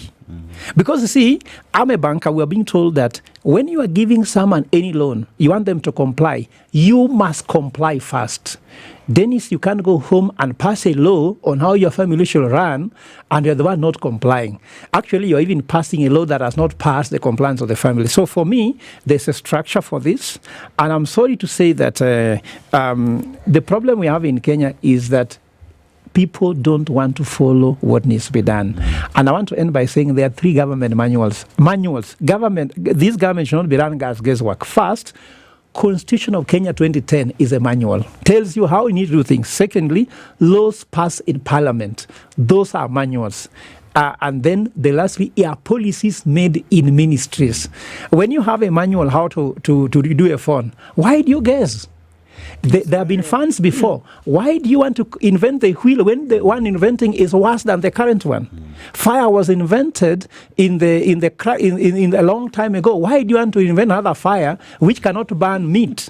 There's no need for it. Indeed. And Annette, just to wrap things up, who then takes up the gauntlet in this case when these recommendations have been made? And maybe before I go to that, just on a light note, before the broad-based government, there was a politician who indicated and told people, that's your money, you don't need to pay it. And so today, they are in position of power and they're telling people, why don't you pay the hustler fund? Please pay. and you wonder, were they even rewarded or punished with these positions? Because again, when you look at the way things are going, so that's just on a light note. But the responsibility lies with many, including the executive and the particular ministry in itself.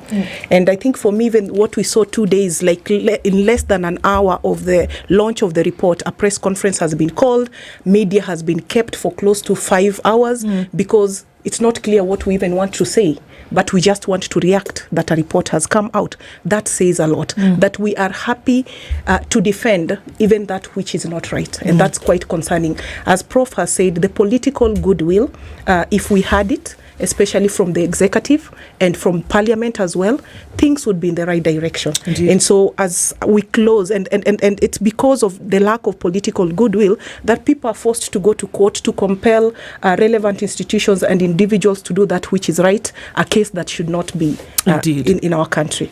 Annette Nerima is the Kenya Human Rights Commission Program Manager for Inclusion and Political Justice. Professor Fred Ogola joins us as the economics and governance expert. Thank you for being here this morning. We'll see how it all unfolds. Asante sana at 9:01. Thank you for having us.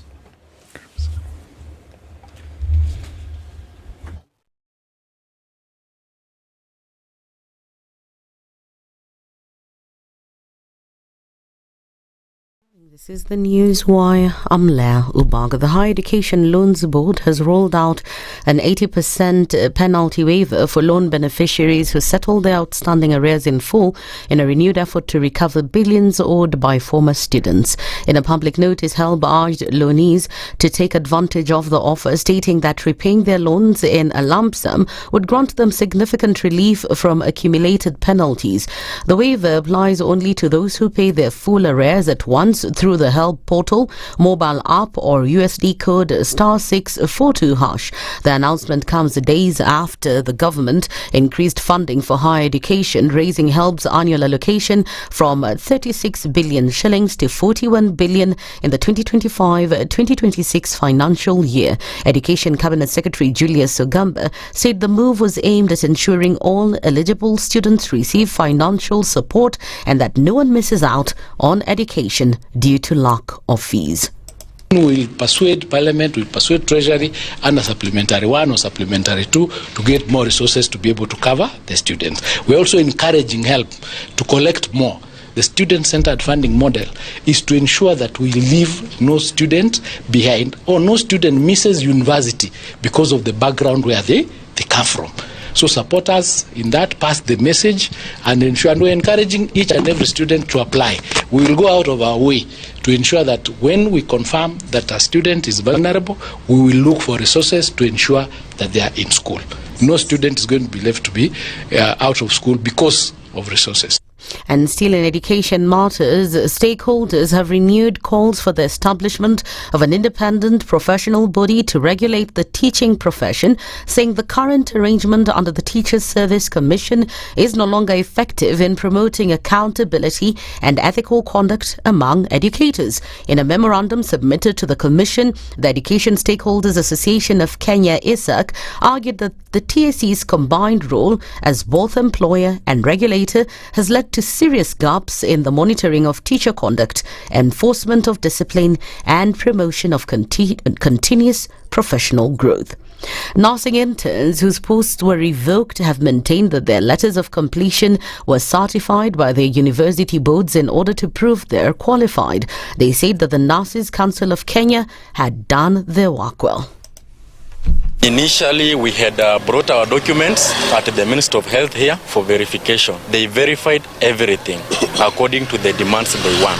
After verification and completing everything, they sent us to facilities.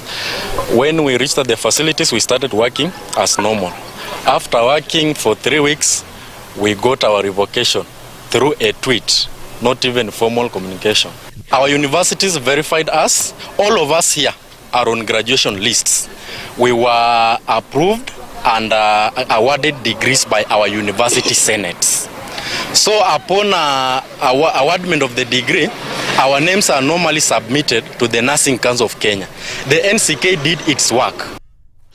They continue to threaten to camp at Afia House to demand for justice, as the revocation will lead to a delay in them getting their licenses. If you want to reinstate us, we'll have to wait until next year, a time like this, to be posted. That is 1 year and a half.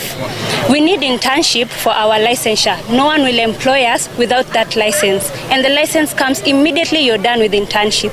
So our license will come out 2027. Or 2.5 years, what we'll be doing outside here.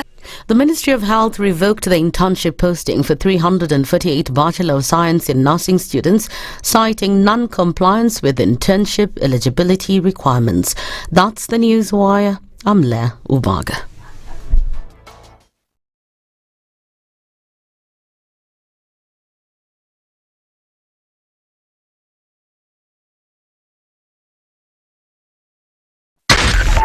.4 Spice FM, Nairobi. Good morning, and I love your show. Thank you. Having come from a Kikuyu radio background, I migrated to Spice because of the content. I was born in a slum, but somehow I got a break in life. So sometimes when you see the sweating coming out because of the passion and whatever it is, behind the noise, there are people, and we share the same umbilical cord. It shouldn't be like that. I am so disappointed. We used to tell Honorable Raila Amolo Odinga that he's doing policy of conmanship, and even President Uhuru Kenyatta, serikali hii ndio iko na conmanship ya hali ya juu. You cannot promise people that you reduce tax, then you double. In politics, there is the issue of trust. For you to turn around and then stab the same people who gave you that trust, there is no other level of dishonesty. Imabo, utaona dunia tu. The Situation Room, Kenya's biggest conversation. In this country, 6 families and 8,000 Kenyans control 90% of the GDP. We are not a country. We are a plantation. We work for Ruto. When you're telling the judges court orders are papers or they will not obey court orders, they're sitting and you're seeking orders from them. So how are they supposed to interpret it? Isn't it an oxymoron?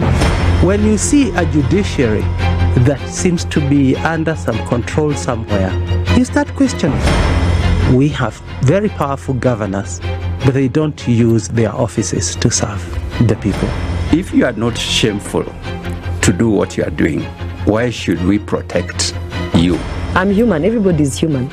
So when you're told, kuja tuongee, I mean, you'd be a fool to say, staki kuongea. Conversations have to be had, you know?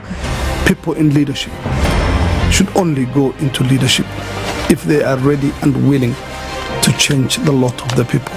The Situation Room, Kenya's biggest conversation. Mature, intelligent talk every morning. Spice up yourself.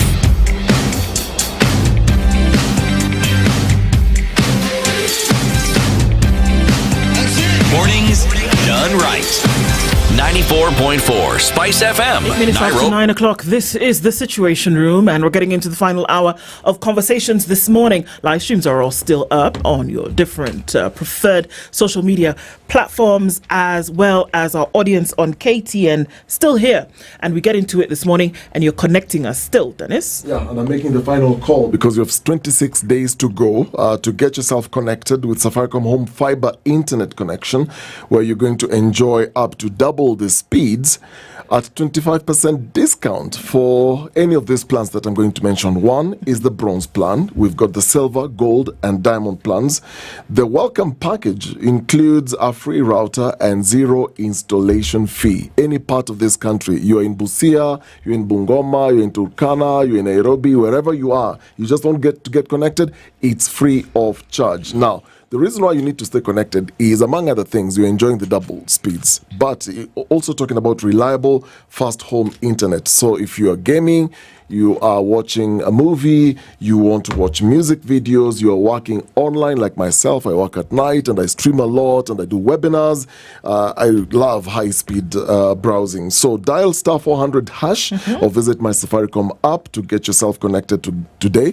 The offer, like I said, is valid between now and August 31st. And this is only, and I repeat, only for new customers. Feels good to be home with Safaricom Home Fiber. Absolutely, it does. And for you to remember that when you're stuck in that jam and you're not really sure how to get out of it, that you need to then be thinking about the Loop app.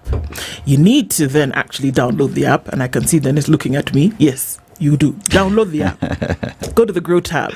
Up to 100,000 shillings, and then you don't have to worry about long queues or lining up or doing 100 million other things. You don't have to, and that can be extended to you with the courtesy of the Loop app. And when you get into that position whereby you say, okay, how am I going to get the extra funds that I need?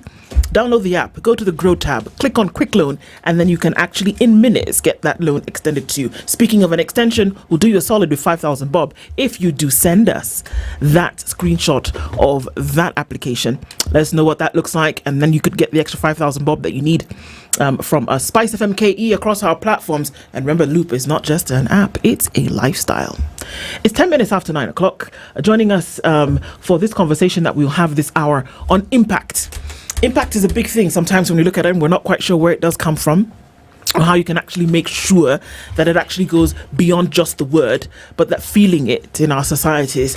Kihara Maina is the regional CEO of I&M Bank, and we're talking about the impacts that the I&M Foundation has had over the last 5 years. He's here with us this morning. Good morning. Good morning. How are you doing? Very good, very good. Welcome to the hot seat of the Situation Room. I don't believe that you've graced the seat yet. But you're here this morning and we're glad that you've done that. Yes, this is my first time. Glad to be here. Thank you for doing this. We're going to welcome you, as we normally do, with a proverb as we go to a different African country every week. Dennis is going to share that with you, and we'd like to hear your interpretation of that proverb. Yeah. So the country is well known over its Ubuntu philosophy. I am because we are. Right? It is also a country that is considered to be a rainbow nation.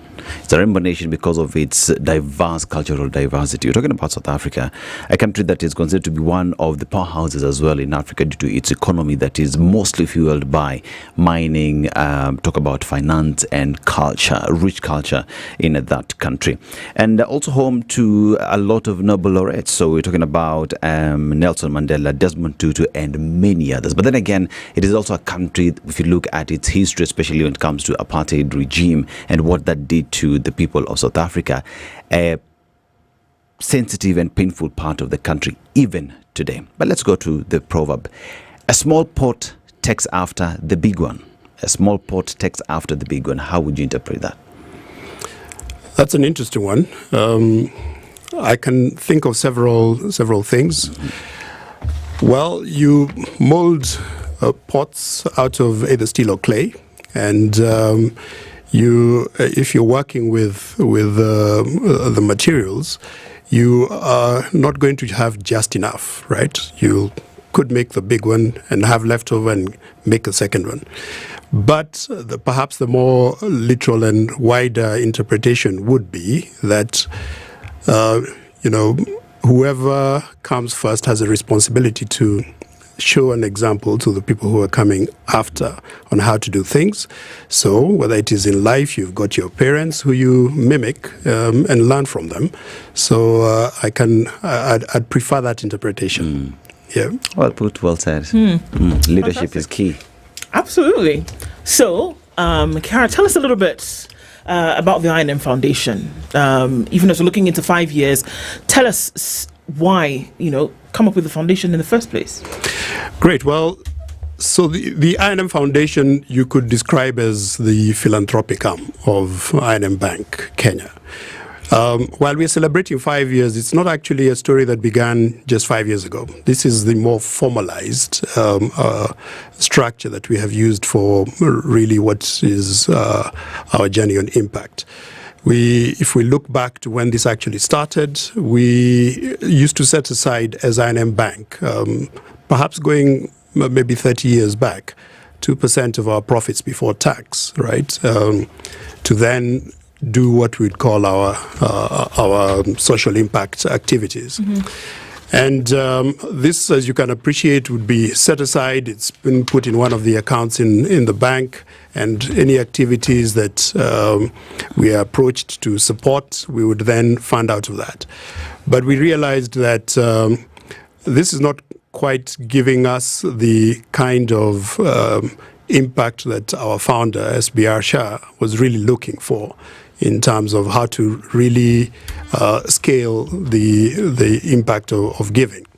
So we mooted the idea of the I&M Foundation back in 2018, got it formally set up in 2020, and this then housed all of the activities that we do under the foundation.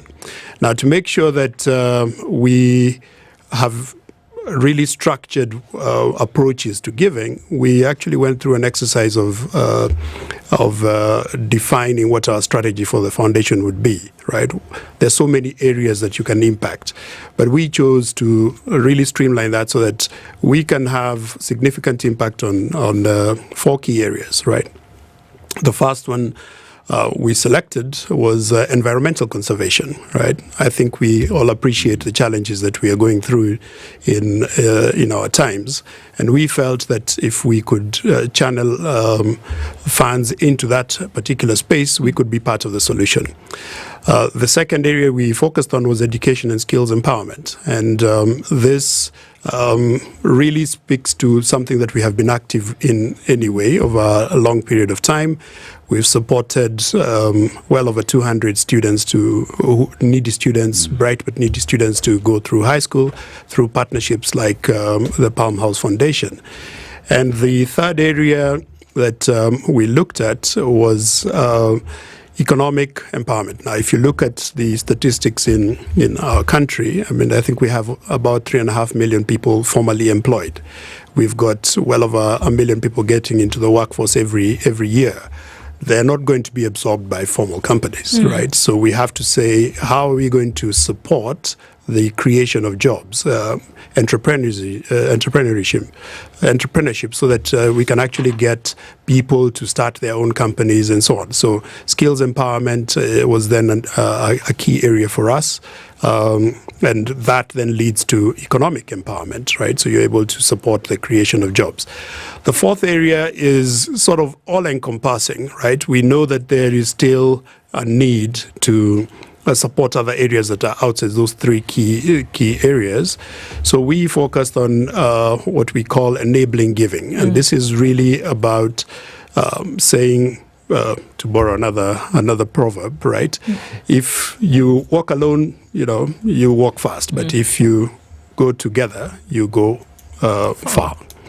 And the idea was that we can enable others to give. So anybody who's looking to support, for example, the building of a well for their village, if they raise that, we could actually support their funds, so matching the funding that they're doing.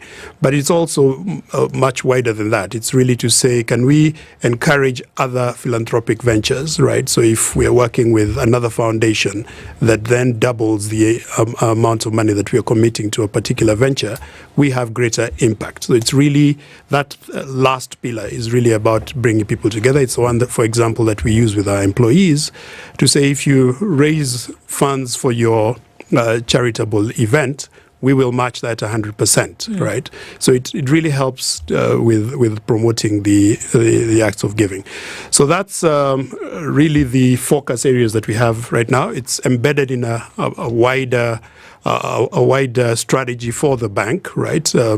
And that is really about our sustainability, and we'll come to that in a minute. Well, I'm curious, two quick questions. So every time, and in this case, when you're talking about making this very strategic move then to have impact on those three key areas that you've mentioned, there is a moment that triggers that thought, then leading to begin a process. What, if you're to take us back to that moment where you felt, let's come up with this idea and have a foundation, then it was born. What was that moment like? And two, a lot of times you have, banks do CSR activities and all that. Why is it so important to then transition from what you'd call a CSR committee to a full foundation? Okay, so I think the genesis of this, as I mentioned, was really, we are a developing nation, right? We was just last year celebrated 50 years of I&M Bank. Through that period, you can imagine the transitions that we have seen in our country, Kenya. And clearly, if you're operating a banking business, you're going to be facing clients who have significant needs to support their business, but you're also seeing a lot of people in society who are not quite making ends meet, right?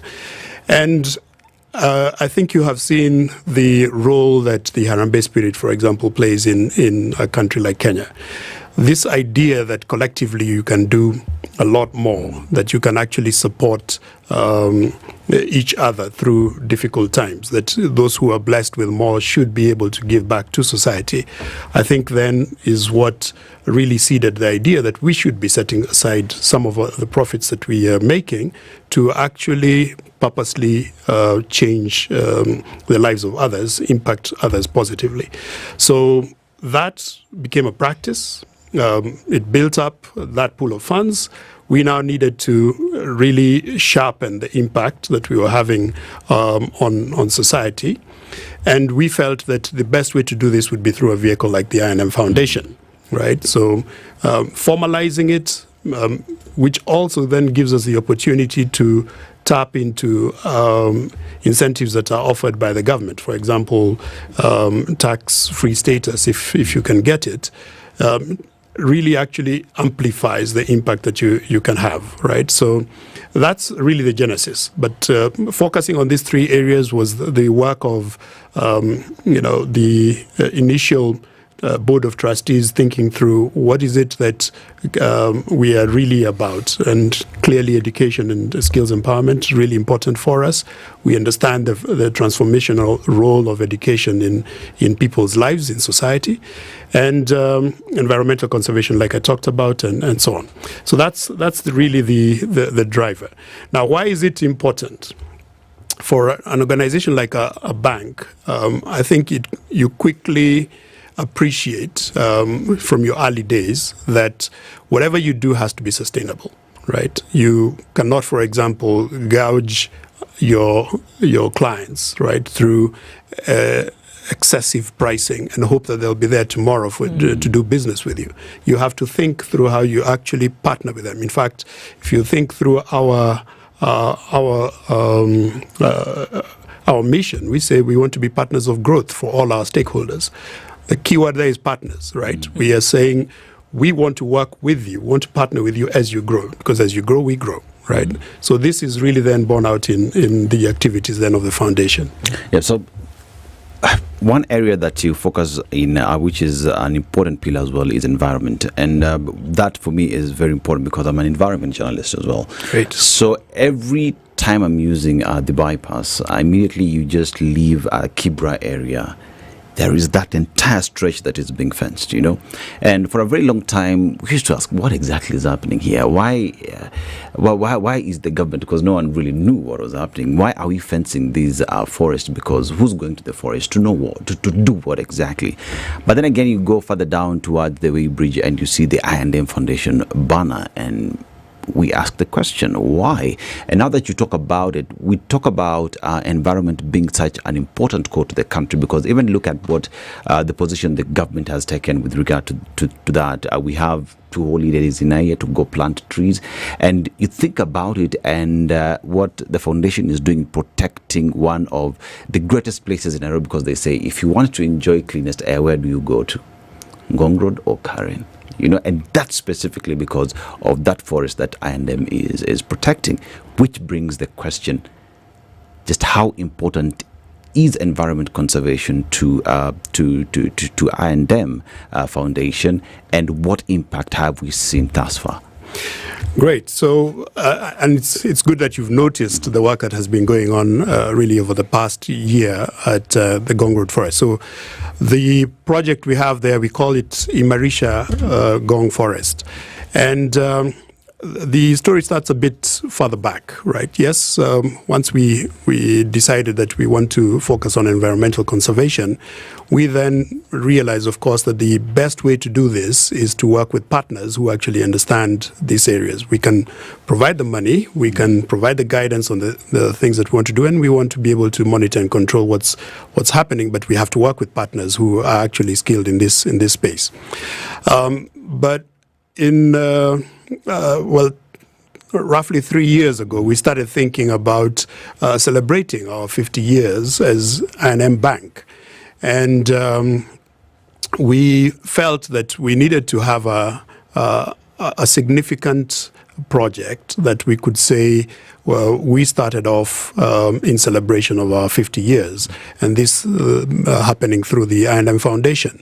So we looked for partners we could work with, and we considered a couple that didn't quite pan off because the stakeholders weren't ready, shall I say, to make their commitments and on transparency and of course how we could actually work with them to deliver what we wanted, which is surprising. You expect when people are receiving money that they'll jump at the chance, right? But we then engaged with the Kenya Forestry Services, and they were more than happy to work with us because this is really what they are about. And I was very impressed with the way they then stepped up to say, here are the things that we can do. This is the area that we would like to support.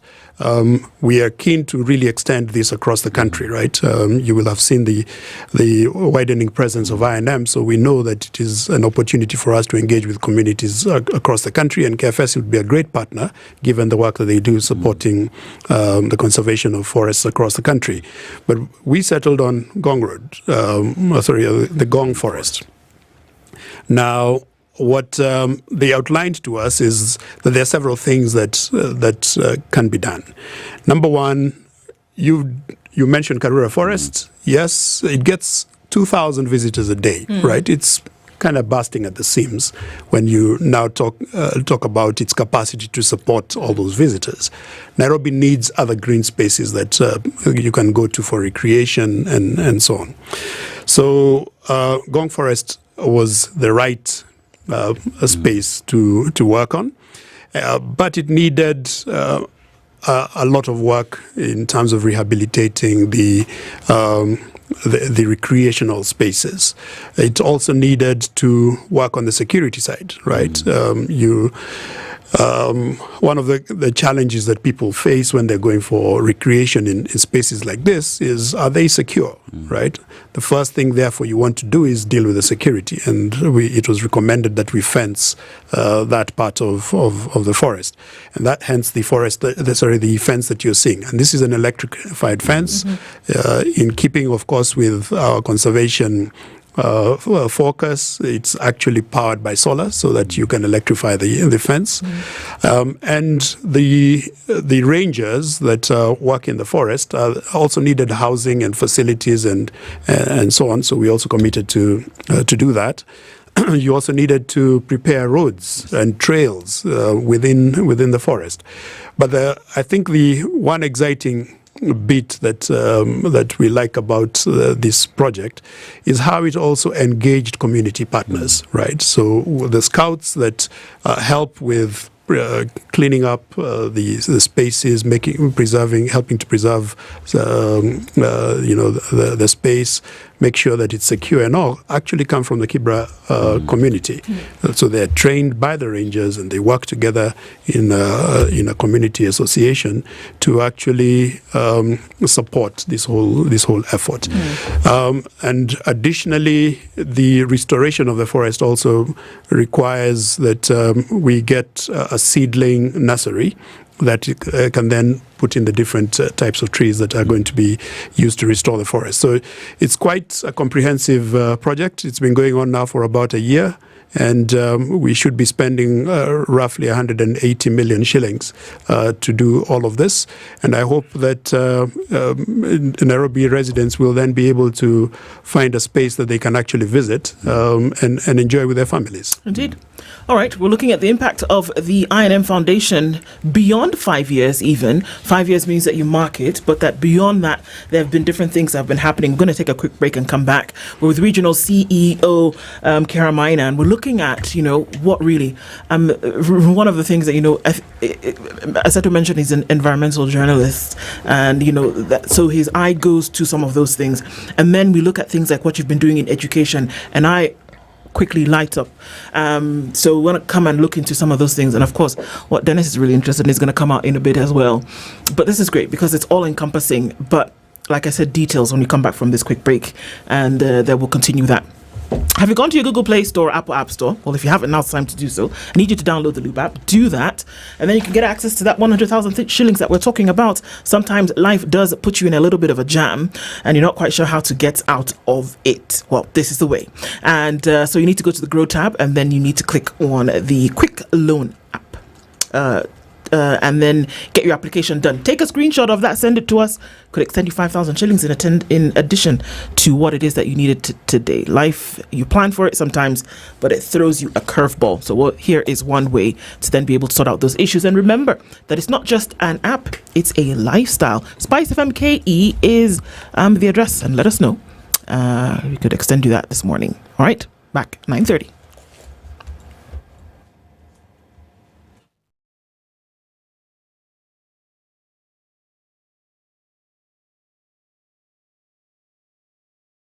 This is the Situation Room, the only way to start your day. Good morning, and I love your show. Thank you. Having come from a Kikuyu radio background, I migrated to Spice because of the content. I was born in a slum, but somehow I got a break in life. So sometimes when you see the sweating coming out because of the passion and whatever it is, behind the noise, there are people, and we share the same umbilical cord. It shouldn't be like that. I am so disappointed.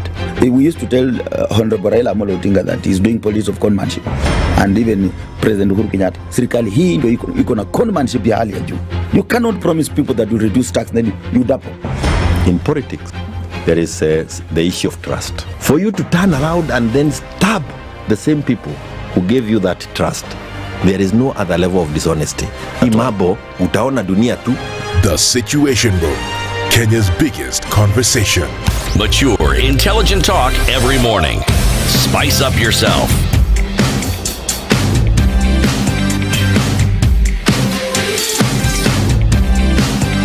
Mornings done right. 94.4 Spice FM. Coming in now at 28 minutes to 10 o'clock. We continue our conversation this morning and looking at the impact of the I&M Foundation with Regional CEO Kiara Maina, and just looking at the different areas. Education and opportunity then is one of the big ticket items, one of the areas that you look into, and having been able to support people across the board. How exactly does that play out? So we have different interventions in this space.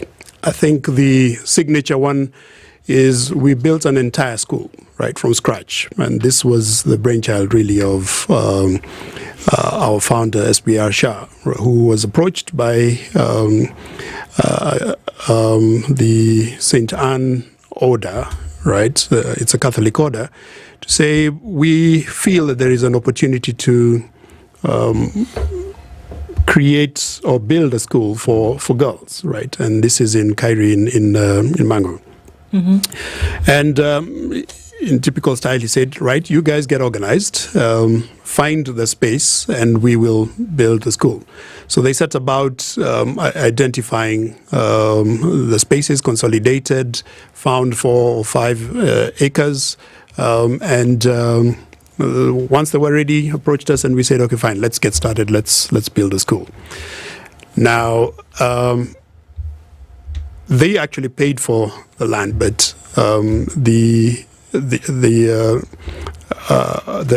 our founder then said, look, this is going to be my gift to you. So he actually funded them all of the money, and then we now began the process of building the school. So broke ground in I think it was just about a year. We had our first cohort. Now I think we've now seen 2 classes graduate from the school, girls' schools, and they are actually one of the leading schools now in the Mango area. So it's a really great story. I think we've spent about $2.5 million just investing in all of the aspects of that school, and it also presents an opportunity for our staff to also mentor some of the students, and we've seen mentoring from on different things, finance through to digital services as well.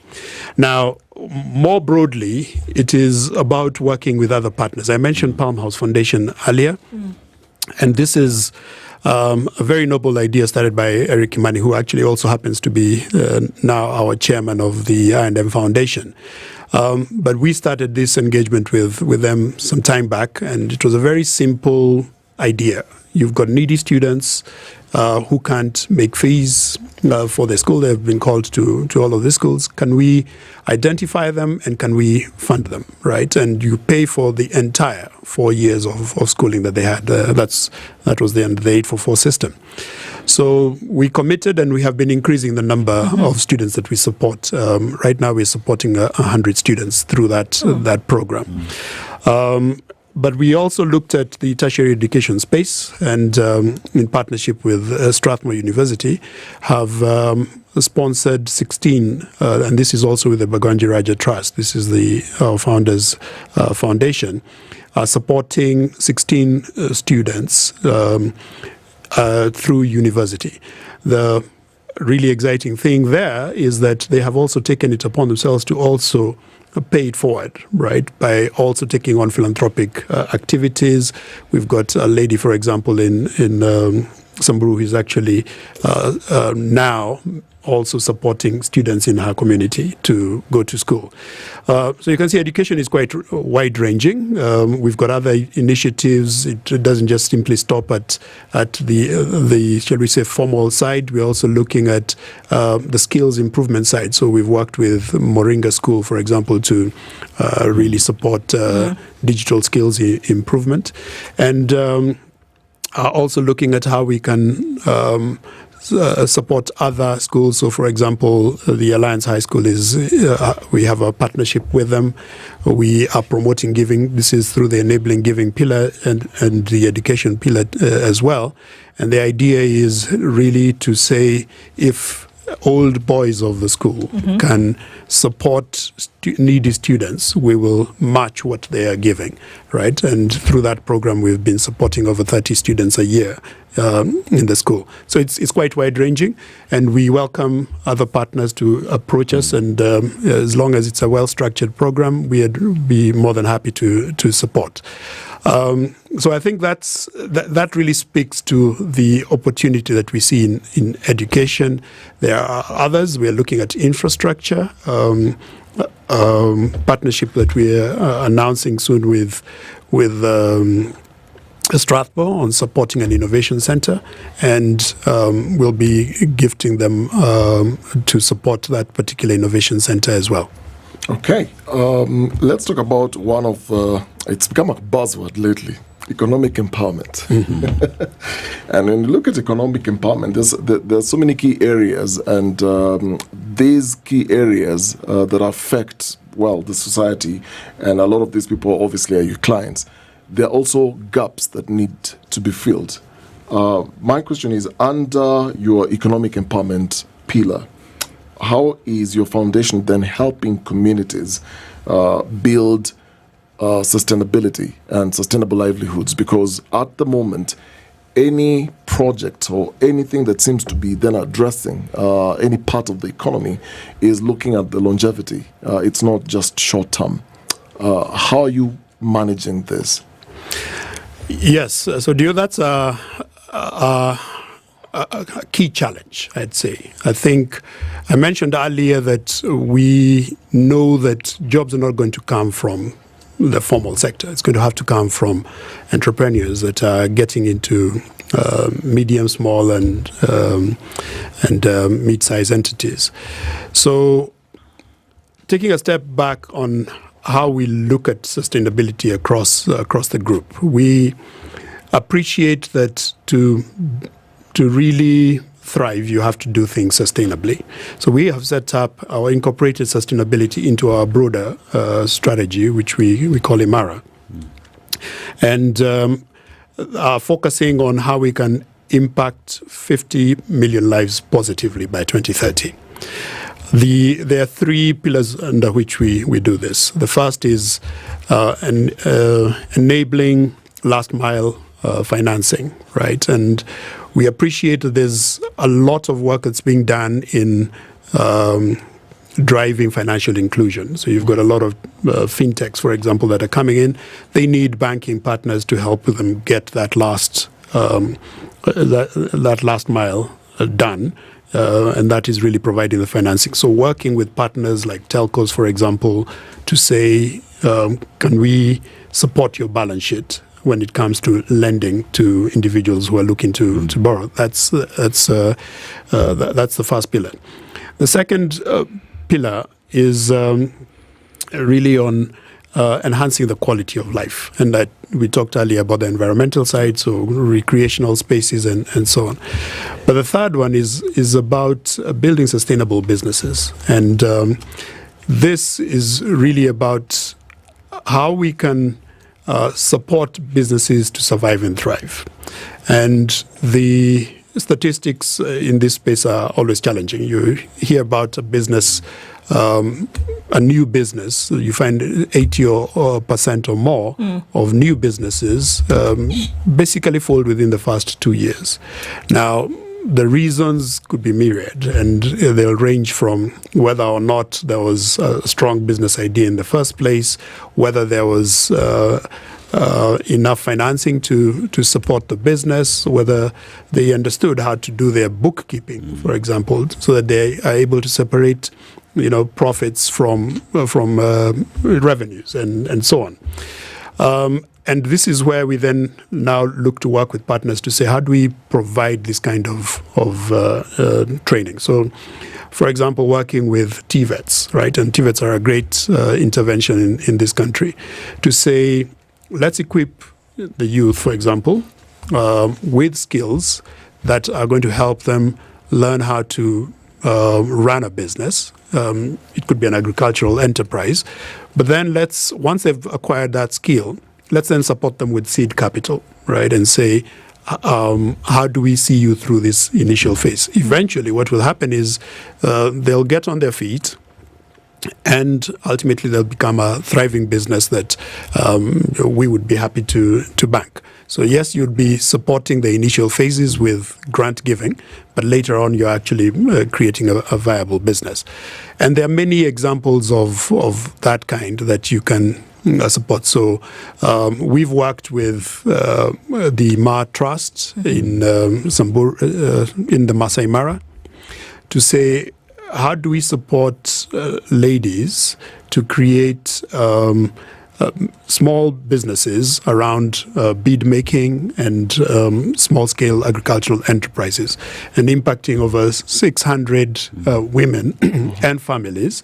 And we all appreciate that you impact a woman, you actually impact a whole family, and this has been transformational. Some of the stories that came out of those communities were very, very shocking. You find that you're getting early marriages in these communities, and some young girls as young as 10 years old getting married off and getting children, taken out of school to do this. So when you provide the opportunity then for them to actually earn a living, an income that is sustainable, then you are actually transforming the society, and you can get these kids to actually go to school instead of being pressed into unwanted marriages. So there are many dimensions to this, but ultimately it's about working with partners that can really help support enterprise. So we talk about the empowerment that you're doing, but then let's look at it from the aspect of a bank. And your foundation is as good as its client and its people, and the people come from their communities. Yes. So here is a question of teaming up with communities to be able to reach many more. And case in point, so let's talk about during the drought in Samburu, where you worked with the community level leaders to be able to reach men. You talk about Ma and how you worked with Ma Trust. You talked about Kibra and the environmental conservation that is happening. Then how you're working with local scouts to be able to shun this. So it is a question of working with local communities for a sustainable future. And one would say the bank is looking at working together with the communities to achieve more. Just how critical is that for the foundation to see success? So I think the important thing to remember is that you want to make sure that you're preserving dignity when you're supporting people in any way. And the best way to do that is to make sure that you're providing relevant solutions to the community. You cannot know what those solutions are unless you speak to the community leaders, community stakeholders. So whenever we are engaging then in any endeavor, we look to work with the local partners. So that's exactly what happened with the drought situation in Samburu. And the idea was, can we talk to the community leaders? They'll tell us exactly how best we can support and create the right kind of impact. And this has been also evident in partnerships like we've had with on the environmental side, right? So we had a partner like the Kenya Community Development Fund, KCDF, they worked with different stakeholders. So you talk to the chiefs, you talk to the local administration, but also the schools, right? And say, let's set up nurseries, let's plant and grow trees, right? It's important to emphasize that, because you can plant a tree, it needs to survive, right? And get these institutions to support this initiative. So with KCDF going through the schools, we saw kids actually, owning their trees, making sure they water it every morning and so on. And we went through a very serious drought a couple of years ago, and that led to significant, challenges with survivability. And we had to also then support the restoration of that planting. So to then achieve the 70% survival rate that we're looking that we eventually got. So it's important to work with community partners and just make sure that we are addressing the right issues. Otherwise, you are not relevant. So, we talk about these different sectors, and you look at, the impact that has been held across board: environment, education, looking into business, and so people's lives, from what you're saying, but also from what we can see, people's lives have been fundamentally altered into a positive direction. It's clear. And when we look at that and you say, because of this, how then do you foster growth and sustainability? Not just for the individuals or communities, but for looking at a macro level now and say, this kind of thing, how do you say it will be here and continue to help for years? Because, you see it, things are not, they seem to keep compounding, that there's always somebody who will be in need. There's always an issue that needs to be taken care of. So whereas it is charitable, how can you make sure that it is sustainable into the future? Yes. So I think the need that we have, particularly in our part of the world, is not going to be a one-shot solution. You can't solve it with just one thing. So you have to work at the enablers of that sustainability, right? One key element, of course, is how do we educate people so that they understand how to deal with problems, right? Because education is really the foundation of all of this. So hence the focus then on making sure that we are providing educational solutions at all levels, right? I think one of the really important interventions that we saw in this country was free primary education, right? And that transforms a country. We've seen it in many different ways. It leads to a significant awareness, but just simply the ability to then build skills, right? You go to school to learn how to learn, right? And you are then able to then employ that knowledge to transform your own society. So education, really important. But it also, endeavors need to be financed, right? And we appreciate that access to finance is a key challenge in not just Kenya, where we have our home business, but in the other countries we operate in: Tanzania, Uganda, Rwanda, and in Mauritius. How to solve that is to say, where is this financing mostly needed, right? We have seen financial inclusion improve dramatically when we saw the telcos come into the market, right? And that is commendable. But we still have a lot more to do. If you look at the penetration of banking into the community, we are still at around the 24% mark as banks, if you look at what impact we have as banks. We need to scale that up. The only way we'll really be able to do that is, number one, working with partners so that you can provide the capital that's required to reach the people who need credit. Number two, to provide directly those solutions. So we have done it, for example, with I&M Kenya. We have, through our digital finance solutions, you can now get onto the I&M OTG app, right, and open an account immediately, right? if you have all the documentation you need. Build up your credit profile, and then you'll be able to access short-term loans, for example, digitally, right? You can get a 30-day loan immediately from the bank. But working with partners, you're then able to now scale, right? Because you're dealing with a much larger pool of clients that they have, and you can provide the funding that they need. So providing access to finance is another enabler that is going to help with long-term sustainability, right? Because that business, you ideate, but you still need to finance that business. So I think the other area that is much harder to work on is changing mindsets, right? And there are a lot of businesses that struggle because the playing field is not level, right?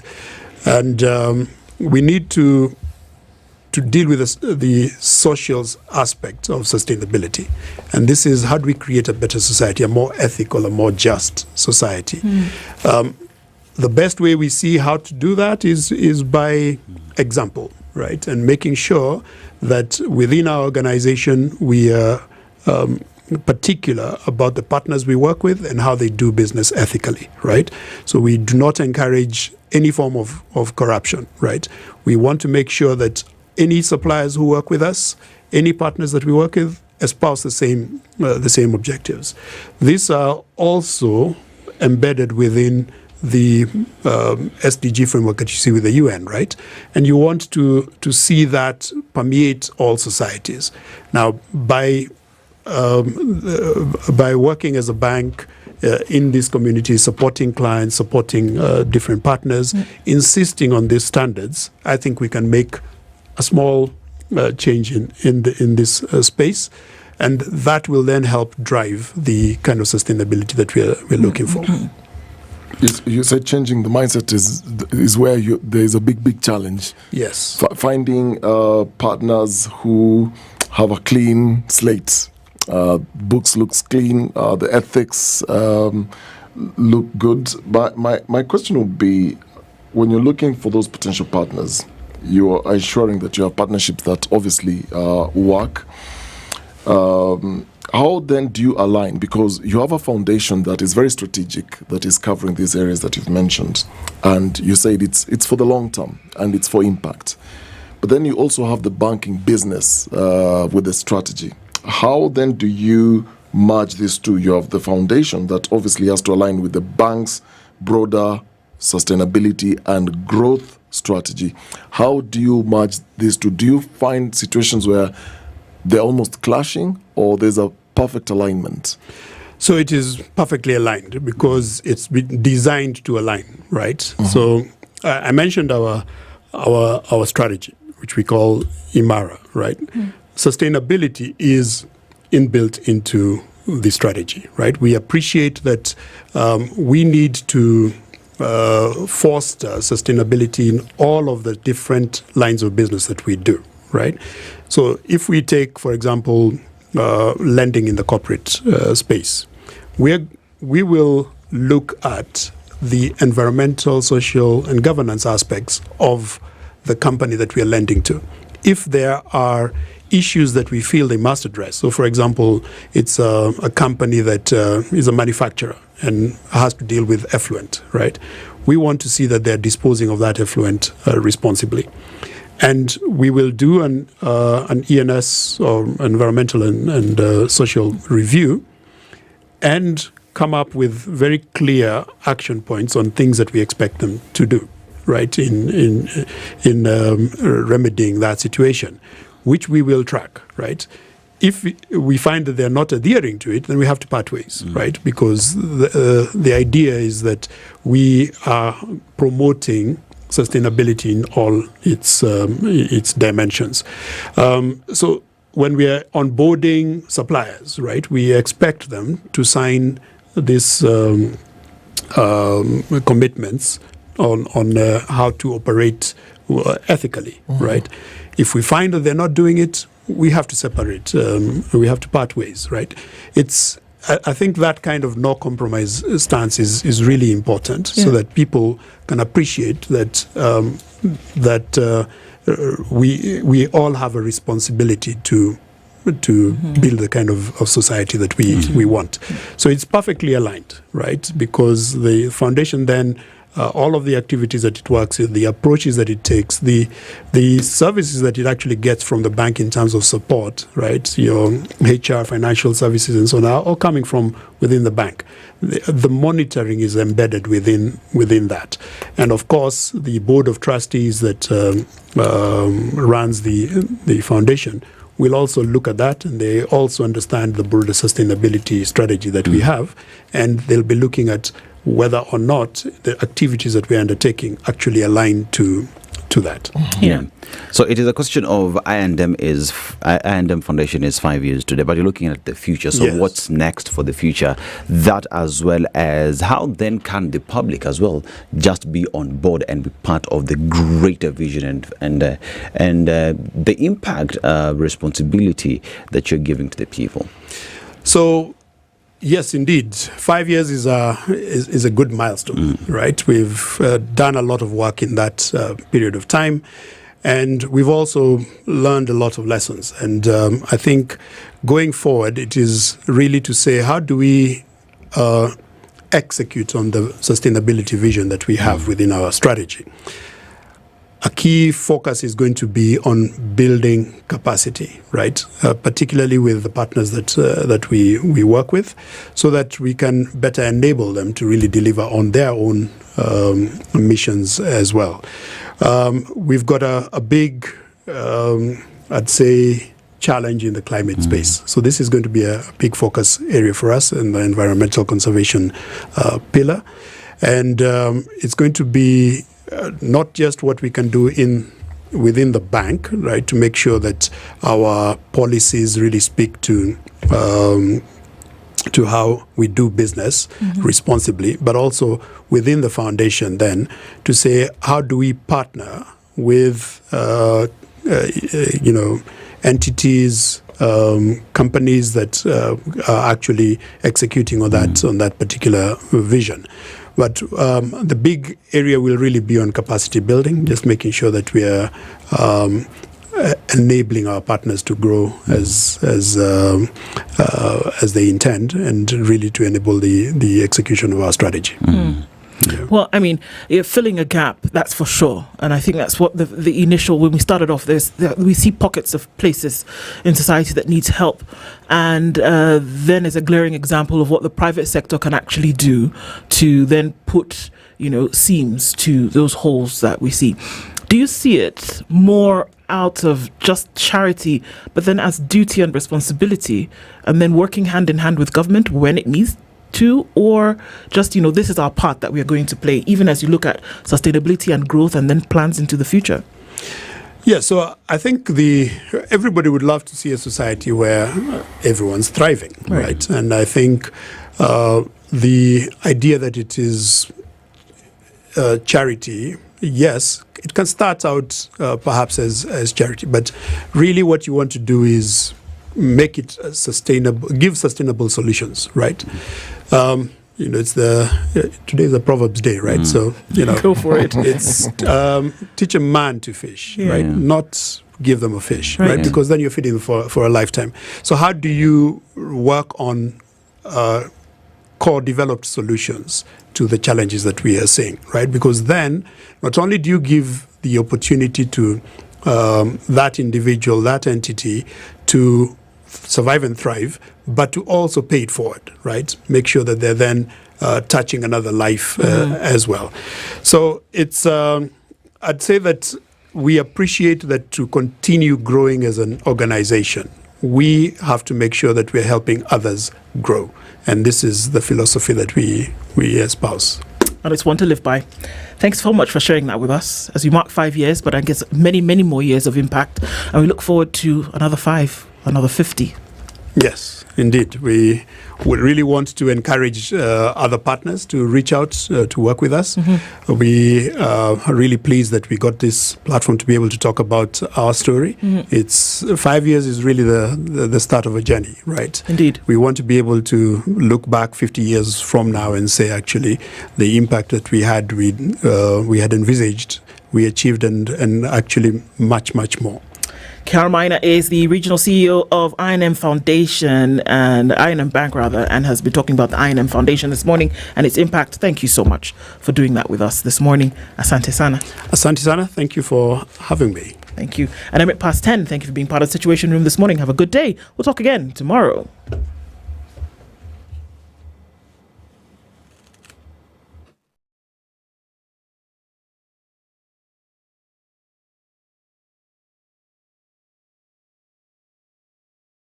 This is the news wire. I'm Leah Ubaga. Members of county assemblies will no longer be excluded from paying Tier 2 contributions to the National Social Security Fund after the Senate removed a proposed exemption in a draft bill intended to create a pension scheme for the ward legislators. The revised